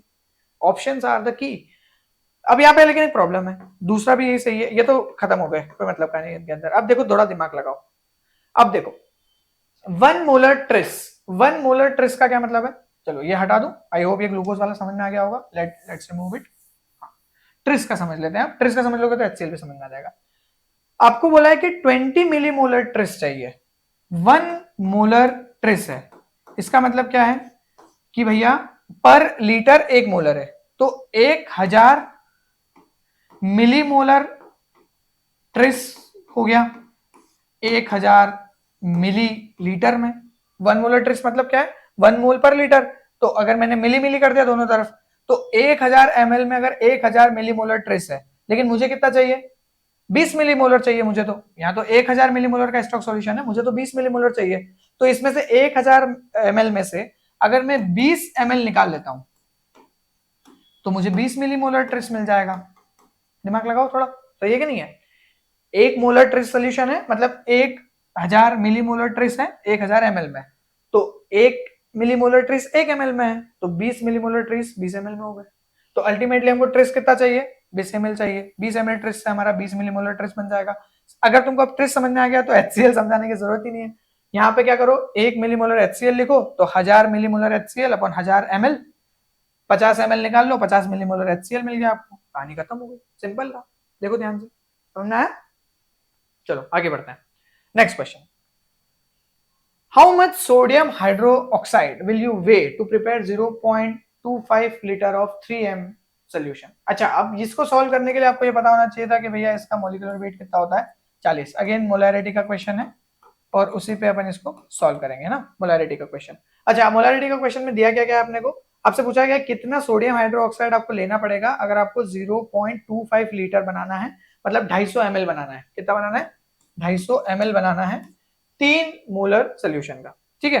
तो 1 मोलर कब होगा, जब आप 40 ग्राम पर मोल ले लो और उसके बेसिस पे इसको सॉल्व करो। जरा इसको समझते हैं कैसे बनाएंगे अपन, है ना। देखो, तो मोलैरिटी क्या है आपका, given weight upon molecular weight, हम जानते हैं बात, अभी पढ़ के आए अपन, given weight upon molecular weight. Given weight कितना है, गिवन वेट कुछ दिया है, नहीं दिया। मोलैरिटी दी है क्या, हाँ दिया है, 3 मोलर का आपको सॉल्यूशन बनाना है तो मैं 3 लिख दे रहा हूँ यहाँ पे, 3 मोलर दिया है। गिवन वेट कुछ दिया है, नहीं दिया है, वेट तो निकालना है ना, कंसंट्रेशन हाउ मच वे, ये करना कितना, तो वेट लिख देते हैं इसको W। मॉलिक्यूलर वेट होता है इसका 40, हाइड्रोजन, इसका हाइड्रोजन ऑक्साइड ये Na O और H, तो 1 16 कितना हो गया 17, और Na का आपका कितना हो गया बचा हुआ 23, और इसके बेसिस पे आपका कितना हो गया है 23 16 39 और 1 40, ठीक। नाउ यहाँ पे 3 is equals to W upon A, और अल्टीमेटली आपको बनाना कितना है, सोल्यूशन कितना बनाना है अपने को, सोल्यूशन बनाना है अपने को 250 ml, कितने पे 1000 में। तो अब यहाँ पे आपको क्या करना पड़ेगा, 1000 ml का सोल्यूशन बनाओगे तो ये पूरा सेटअप लगाओगे 1 मोल बनाने के लिए, पर मोल तो 1000 से लगाना पड़ेगा ना, 1 लीटर में बनता है तो 1000 ml, लेकिन हमको तो 250 ml बनाना है, तो इसको 1000 ml से हमने क्या कर दिया 250 से डिवाइड कर दिया, क्योंकि हमारा टोटल बनता है इतना 1 लीटर में, लेकिन हमको 2.25 लीटर में बनाना है। वो मैं वैसे भी 0.25 पे लिखता तो वो वैसे ही उल्टा ही होता। नाउ इसको अगर सॉल्व करते हैं अपन तो थोड़ा दिमाग लगाओ, ये 0 से ये 0 कैंसिल, 25 1 4, 4 से ये 10, ठीक है, समझ में आया क्या किया? 25 से काटा 100 को, 0 0 कैंसिल करने के बाद 4 हुआ, 4 से 40 को काट दिया 10, अब इसको ऊपर मल्टीप्लाई कर दिया तो कितना हो गया 3 इंटू 10 30, और ये इतना वेट हो गया, कितने में हो गया ये? ग्राम्स में होगा, क्योंकि हमने यहाँ पे ग्राम्स में इसको सॉल्व किया है सारा, है ना, ये ग्राम्स में सॉल्व किया है ना फैमिली को लेके, तो इस वजह से हमारा यहाँ पे कितना हो गया ये 30 ग्राम्स। वैसे ग्राम राम नहीं भी पता होता तो तुमको ऑप्शन से समझ में आ रहा है कि 30 ग्राम से आंसर होता है ना। आई होप ये चीज समझ में आ गई होगी। नाउ अगली चीज 2020 का ये क्वेश्चन चल रहा है अभी, विच of the following is not a rational grouping. Rational grouping मतलब जो सही तरीके से नहीं कही गई है, on the basis of their polarity. बहुत इजी क्वेश्चन है ना। चलो एक दो चीजें बता देता हूँ। नॉन पोलर अमीनो एसिड्स की अगर अपन बात करें तो इसमें हो जाता है GAVLI FMWP, है ना। उसके बाद में पोलर अमीनो एसिड की बात करते हैं तो इसमें होता है CSTYNQ। हाँ, इसमें एक बात ध्यान रखना है कि अपने पास में जो ये है WP, ठीक है, ये तो सही है। इसके बाद में पोलर के बाद में आ जाता है एसिडिक अमीनो एसिड, मतलब जो चार्ज्ड अमीनो एसिड होते हैं। नॉन पोलर था अनचार्ज्ड, ये पोलर अनचार्ज्ड। अब चार्ज्ड में दो है, एसिडिक और बेसिक। एसिडिक में आ जाता है हमारे पास में D और E, और बेसिक में आ जाता है H, R और K। ये बेसिक अरेंजमेंट हमारे पास होना चाहिए। अब इसमें बोला है कि क्या क्या करें, तो वेलिन और ल्यूसिन देखो एक साथ आ रहे क्या? हाँ, ये वेलिन और ल्यूसिन एक साथ है। एस्पेरेजिन और ग्लूटामिन ये आ रहे क्या एक साथ? ये देखो एस्पेरेजिन और ग्लूटामिन एक साथ आ रहे हैं। इसके बाद में ग्लूटामेट और आइसोल्यूसिन। आइसोल्यूसिन का आ रहा है, ये रहा आइसोल्यूसिन। ग्लूटामेट तो यहाँ पे है, यहाँ पे है ग्लूटामेट आपका किधर? देखो ये रहा, अरे अरे अरे वेट अ मिनट, हाँ ये रहा ग्लूटामेट किधर है? ये ई वाला ग्लूटामेट है, ये एस्पार्टेट है। तो ग्लूटामेट और आइसोल्यूसिन अलग अलग जगह पे, और यही आंसर है, ग्लूटामेट और आइसोल्यूसिन गलत है। मिथ्योनिन और ल्यूसिन हाँ सही है, ये ल्यूसिन है और ये मिथ्योनिन है। तो पोलैरिटी में ये सारी चीजें थी, तो अपने को बस ये पता होना चाहिए कौन सा क्या है। बेसिक क्वेश्चन था, सुनने में बहुत भारी लग रहा होगा लेकिन बहुत आसान सवाल था। ओके, नाउ अगला क्वेश्चन है मिथ्योनिन, आइसोल्यूसिन, वेलिन, हिस्टिडीन और ट्रिप्टोफैन। तो मेट और MIVH और आपका Y ये बनाना है आपको। ये एक हाइपोथेटिकल पेप्टाइड है। आपको ये बताया गया है कि यहाँ पे है ना दो पॉसिबल कोडॉन्स है हिस्टिडीन के लिए, तो पहले वाले के लिए 2 कोडॉन लग सकते हैं, हिस्टिडीन के लिए 2, वेलिन के लिए भी 2 लग सकते हैं, है ना। उसके अलावा आपके टायरोसिन के लिए भी 2 लग सकते हैं, ठीक है। एक पॉसिबल कोडॉन हो सकता है मिथ्योनिन के लिए, तो मिथ्योनिन के लिए ऑब्वियसली एक ही होता है, AUG, जानते हो तुम ये बात। और 4 पॉसिबल कोडॉन हो सकते हैं आइसोल्यूसिन के लिए, तो 4 पॉसिबल कोडॉन हो गए किसके लिए? आइसोल्यूसिन के लिए। आपको बताना है कि कितने अलग अलग न्यूक्लियोटाइड सीक्वेंस हो सकते हैं इन कोडॉन्स के लिए। कुछ भी नहीं करना था, इनको मल्टीप्लाई करना है। कॉम्बिनेशन का बेसिक क्वेश्चन है। तो 1 इंटू टू कितना हो गया? 2 दूनी 4, ये एक से मल्टीप्लाई किया तो 4, 4 टू 8, 8 टू 8 4 सॉरी 32, 32 इसका करेक्ट आंसर है। क्या किया मैंने यहाँ पे? देखो अलग अलग अपने पास में थे, तो अब 4 हो सकते हैं ना, तो 1 2 3 4 में से कोई एक हो सकता है। यहाँ पे 2 कोडॉन में से कोई एक हो सकता है, यहाँ पे 2 कोडॉन में से कोई एक हो सकता है, यहाँ पे 2 कोडॉन में से, यहाँ पे एक। तो मान लो मैंने एक कोडॉन इसमें से उठाया, इन दोनों में से कोई एक कोडॉन उठा सकता हूँ, तो 2 पॉसिबिलिटी यहाँ है। फिर इन दोनों में से कोई एक कोडॉन उठाने के बाद में इन दोनों में से फिर 2 कोडॉन में से कोई एक उठा सकता हूँ, फिर 2 कोडॉन में से कोई एक उठा सकता हूँ, फिर 4 में से कोई एक उठा सकता हूँ।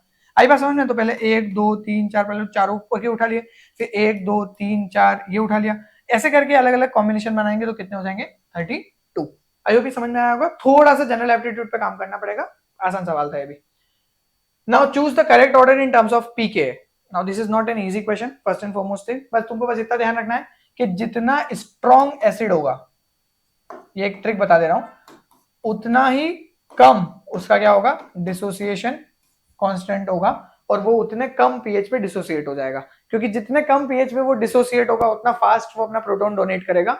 और एसिड की परिभाषा ये है कि जितना फास्ट वो प्रोटॉन डोनेट करते हैं उतने ताकतवर कहलाते हैं। आई बात समझ में? खैर मैंने एक टेबल लगा दी है तुम लोगों के लिए, इस टेबल को एक बार देख सकते हो। एसिटिक एसिड अगर तुम देख रहे हो तो यहाँ पे है ना, और TF है, ट्राइफ्लोरो एसिटिक, यहाँ पे है। इसके अलावा हाइड्रोक्लोरिक एसिड यहाँ पे है। H2SO4 अगर हम देखें तो यहाँ पे है नीचे, ये दिख रहा होगा तुमको यहाँ पे, दिस इज योर H2SO4। तो इसमें अगर तुम देखते जाओगे तो एसिटिक एसिड जो है वो कितना है?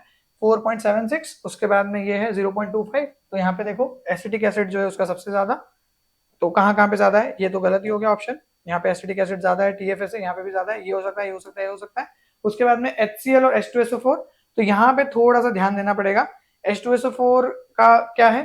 अगर हम देखें तो H2SO4 का जो है वो कम है HCl से ना, HCl का -6 है, मतलब और कम है उसका, HCl सल्फ्यूरिक एसिड का ज्यादा है।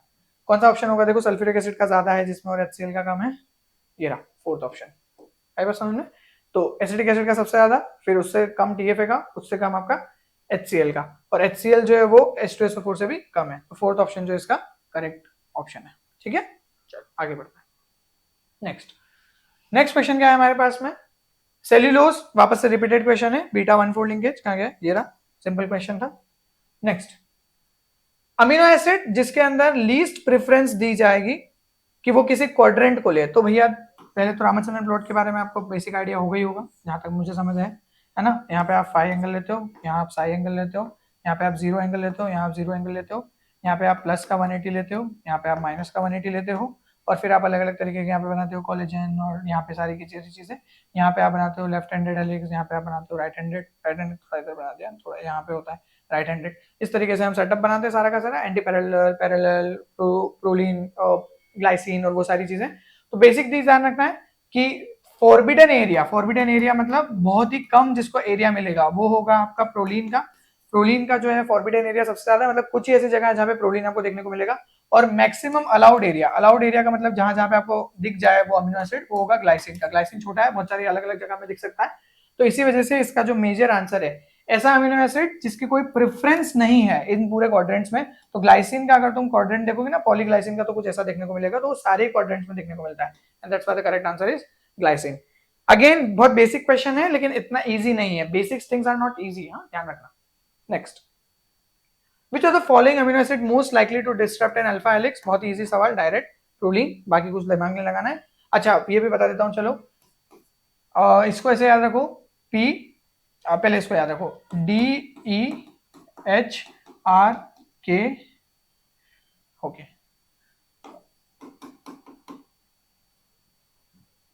PG। हाँ, तो ये सारे के सारे चार्ज अमीनो एसिड है, ये नेगेटिवली चार्ज है, ये सारे तीनों पॉजिटिवली चार्ज है, इस वजह से ये डिस्टर्ब करेंगे।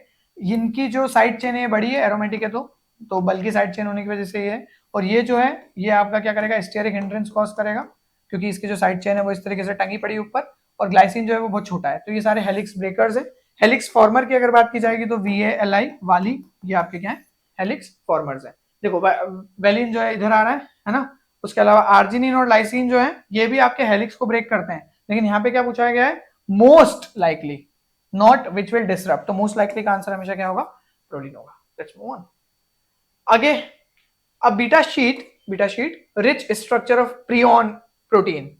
तो ऐसा स्ट्रक्चर जिसके अंदर आपका प्रियन प्रोटीन है। प्रियन प्रोटीन क्या होते हैं? मिसफोल्डेड प्रोटीन्स होते हैं। मिसफोल्डेड प्रोटीन्स क्या करते हैं आपको? ये इकट्ठे होते जाते हैं और एक्यूमुलेट होने के बाद में क्या करते हैं? बीमारी कॉज करते हैं। तो बेसिकली ये क्या करते हैं? एबनॉर्मल डिजीज कॉजिंग प्रोटीन्स होते हैं।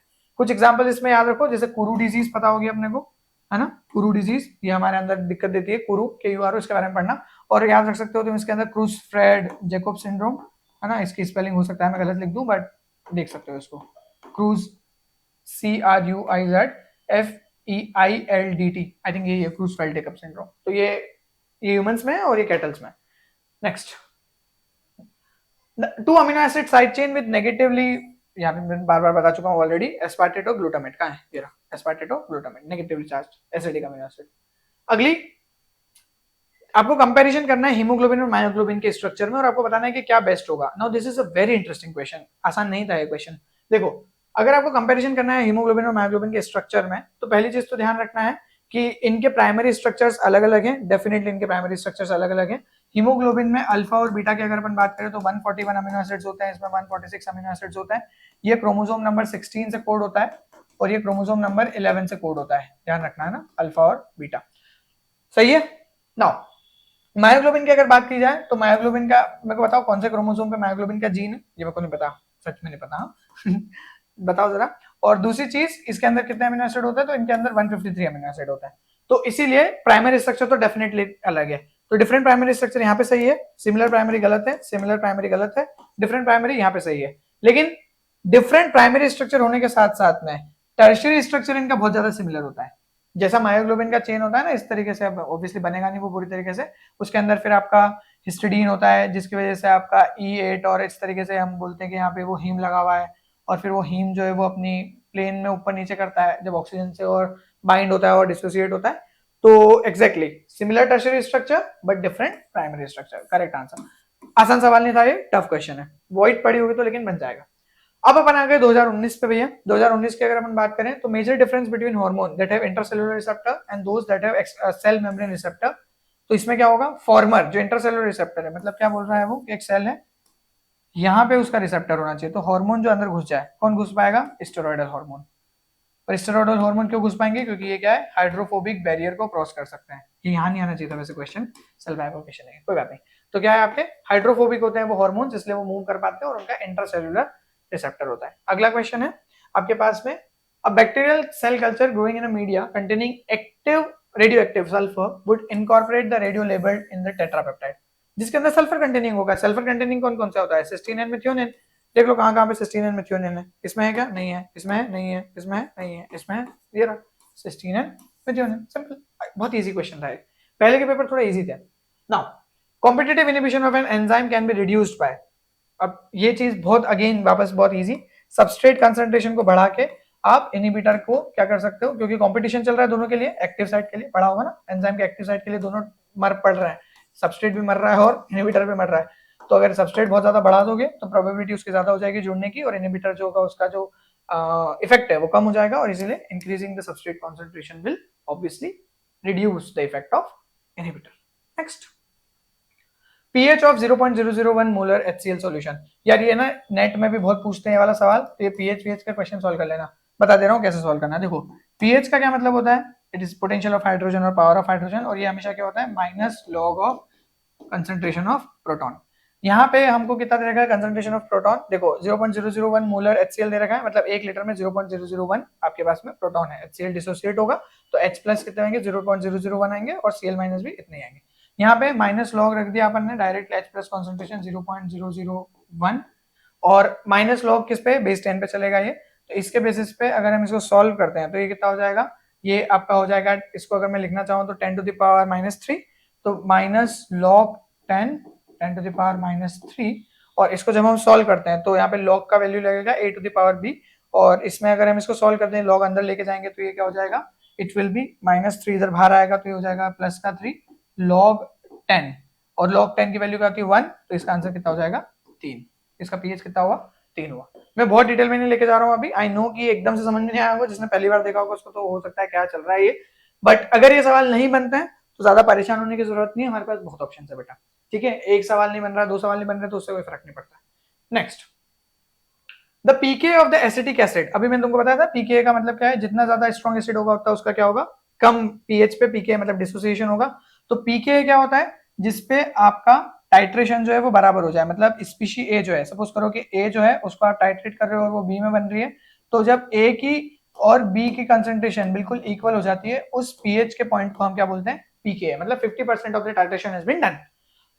तो at what pH would the concentration of acetic acid and acetate ion, यहाँ पे मान लो इसको एसिटिक एसिड और इसको मान लो एसीटेट आयन, लिख देता हूं मैं CH3COOH, और ये है आपका CH3COO minus, this is acetate ion, this is CH3COOH is the acetate.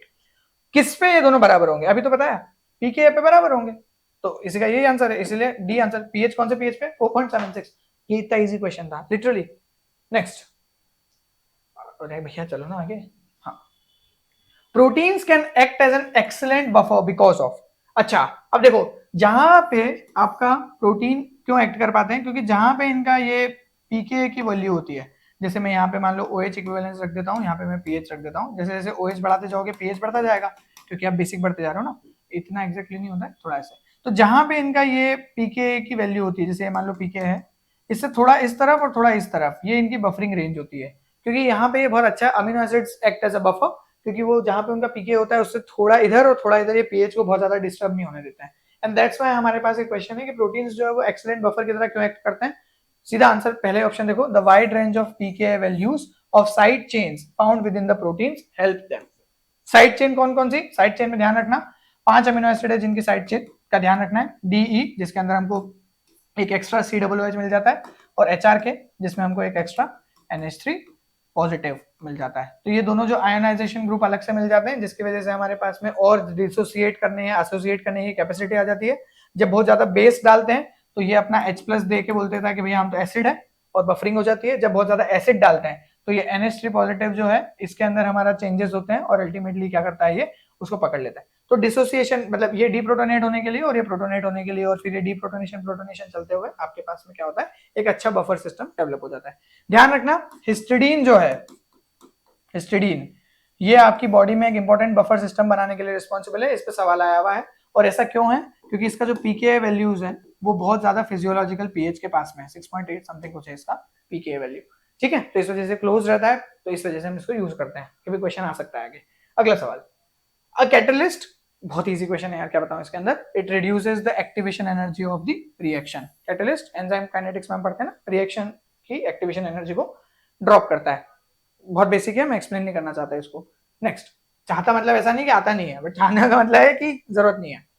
The measured value of main chain torsion angle of the residue in the polypeptide has value, phi और psi की value दे रखी, phi plus 50 है, Sai plus 60 है। Plus 50 plus 60 मतलब कौन से quadrant में fall करेंगे अपन, प्लस 50 प्लस 60 मतलब आप इधर फॉल करोगे, यहाँ पे। यहाँ पे क्या होता है, यहाँ पे होता है आपका left handed alpha helix, it is your left handed alpha helix, और ये आंसर है left handed alpha helix. Right handed alpha helix का होगा, इधर होगा -50 -60 पे, ठीक है, वो होगा राइट हैंडेड अल्फा हेलिक्स। ध्यान रखना, कंफ्यूज नहीं होना, प्लस और माइनस याद रखो इसको। Next one, and I think this is the last question, so I hope you enjoyed this session और मजा आ रहा है। हाँ, अगला सेशन कल है, अब वापस से ऐसे धांधू मचाएंगे। नाउ इसमें पूछा गया है कि कौन सा वाला सही नहीं है प्रोटीन फोल्डिंग के लिए, विच of the following is not true for और ऑफ प्रोटीन फोल्डिंग। क्या मतलब है, protein assume limited number of fold. ऐसा कैसे बता सकते हैं हम लोग कि प्रोटीन जो है वो limited number of fold assume करते हैं, नहीं ऐसा कुछ भी नहीं है। Proteins with in the same fold में perform different function, protein with the same fold में परफॉर्म डिफरेंट फंक्शन। स्पेसिफिकली ये भी बहुत ज्यादा डायरेक्ट स्टेटमेंट हो जाएगा कि ये नॉट ट्रू पूछा है ना वैसे, हाँ तो ये तो ट्रू है, सॉरी उल्टा पढ़ रहा था मैं, हाँ भाई सोच कुछ तो गड़बड़ हो रही है यहाँ पे। प्रोटीन्स डेफिनेटली कुछ ही नंबर ऑफ फोल्ड्स ले पाते हैं ये, वरना टूट जाएंगे ज्यादा फोल्ड लेंगे तो। प्रोटीन जो होते हैं जिनके अंदर सेम फोल्ड होता है उसके अलग अलग फंक्शंस बिल्कुल हो सकते हैं। Protein with different fold can carry the same function, ये भी बिल्कुल सही बात है, होता भी ऐसा। अलग अलग हम एक ही तरह की फोल्ड के बारे में बात करते हैं कि ये बीटा शीट है, एक ही तरह की बीटा शीट है और अलग अलग तरह की फंक्शन परफॉर्म करिए। और stable fold is a pre requisite for the function of all proteins, ये एक्सट्रीम हो गया यहाँ पे। ऑल प्रोटीन, सभी प्रोटीन्स के लिए एक स्टेबल फोल्ड बनाना जरूरी है ताकि वो फंक्शन परफॉर्म कर सके, और ऐसा कुछ भी नहीं है। It is just completely very vague statement. सारे प्रोटीन फोल्ड होते ही नहीं है सर, कुछ प्रोटीन्स तो डायरेक्टली हमारा प्राइमरी स्ट्रक्चर में ही काम कर रहे हैं, तो फिर क्या। फाइब्रस प्रोटीन्स जो उनको तो हम फोल्ड ही नहीं कर रहे हैं, कोलेजन जो है उसको हम डायरेक्टली करते हैं फोल्ड ही नहीं कर रहे हैं, फिर क्या। तो इस केसेस में ये वाला जो स्टेटमेंट है क्या होता है, नॉट ट्रू। आई बात समझ में। Okay guys, so this was all. तो आज की कहानी यहीं पे खत्म करते हैं, करना कुछ भी नहीं है, कल पार्ट 2 है। पार्ट 2 के साथ साथ में टेस्ट जो है और उससे रिलेटेड कुछ मोस्ट एक्सपेक्टेड क्वेश्चंस, उस टेस्ट में कुछ ऐसे भी क्वेश्चंस होंगे जो मोस्ट एक्सपेक्टेड होंगे, तो उसका डिस्क्रिप्शन में लिंक डाल दिया जाएगा और उसको आप अटेम्प्ट करो। मिलते हैं कल, I hope you enjoyed it. हाँ, मिलते हैं कल, टेक केयर।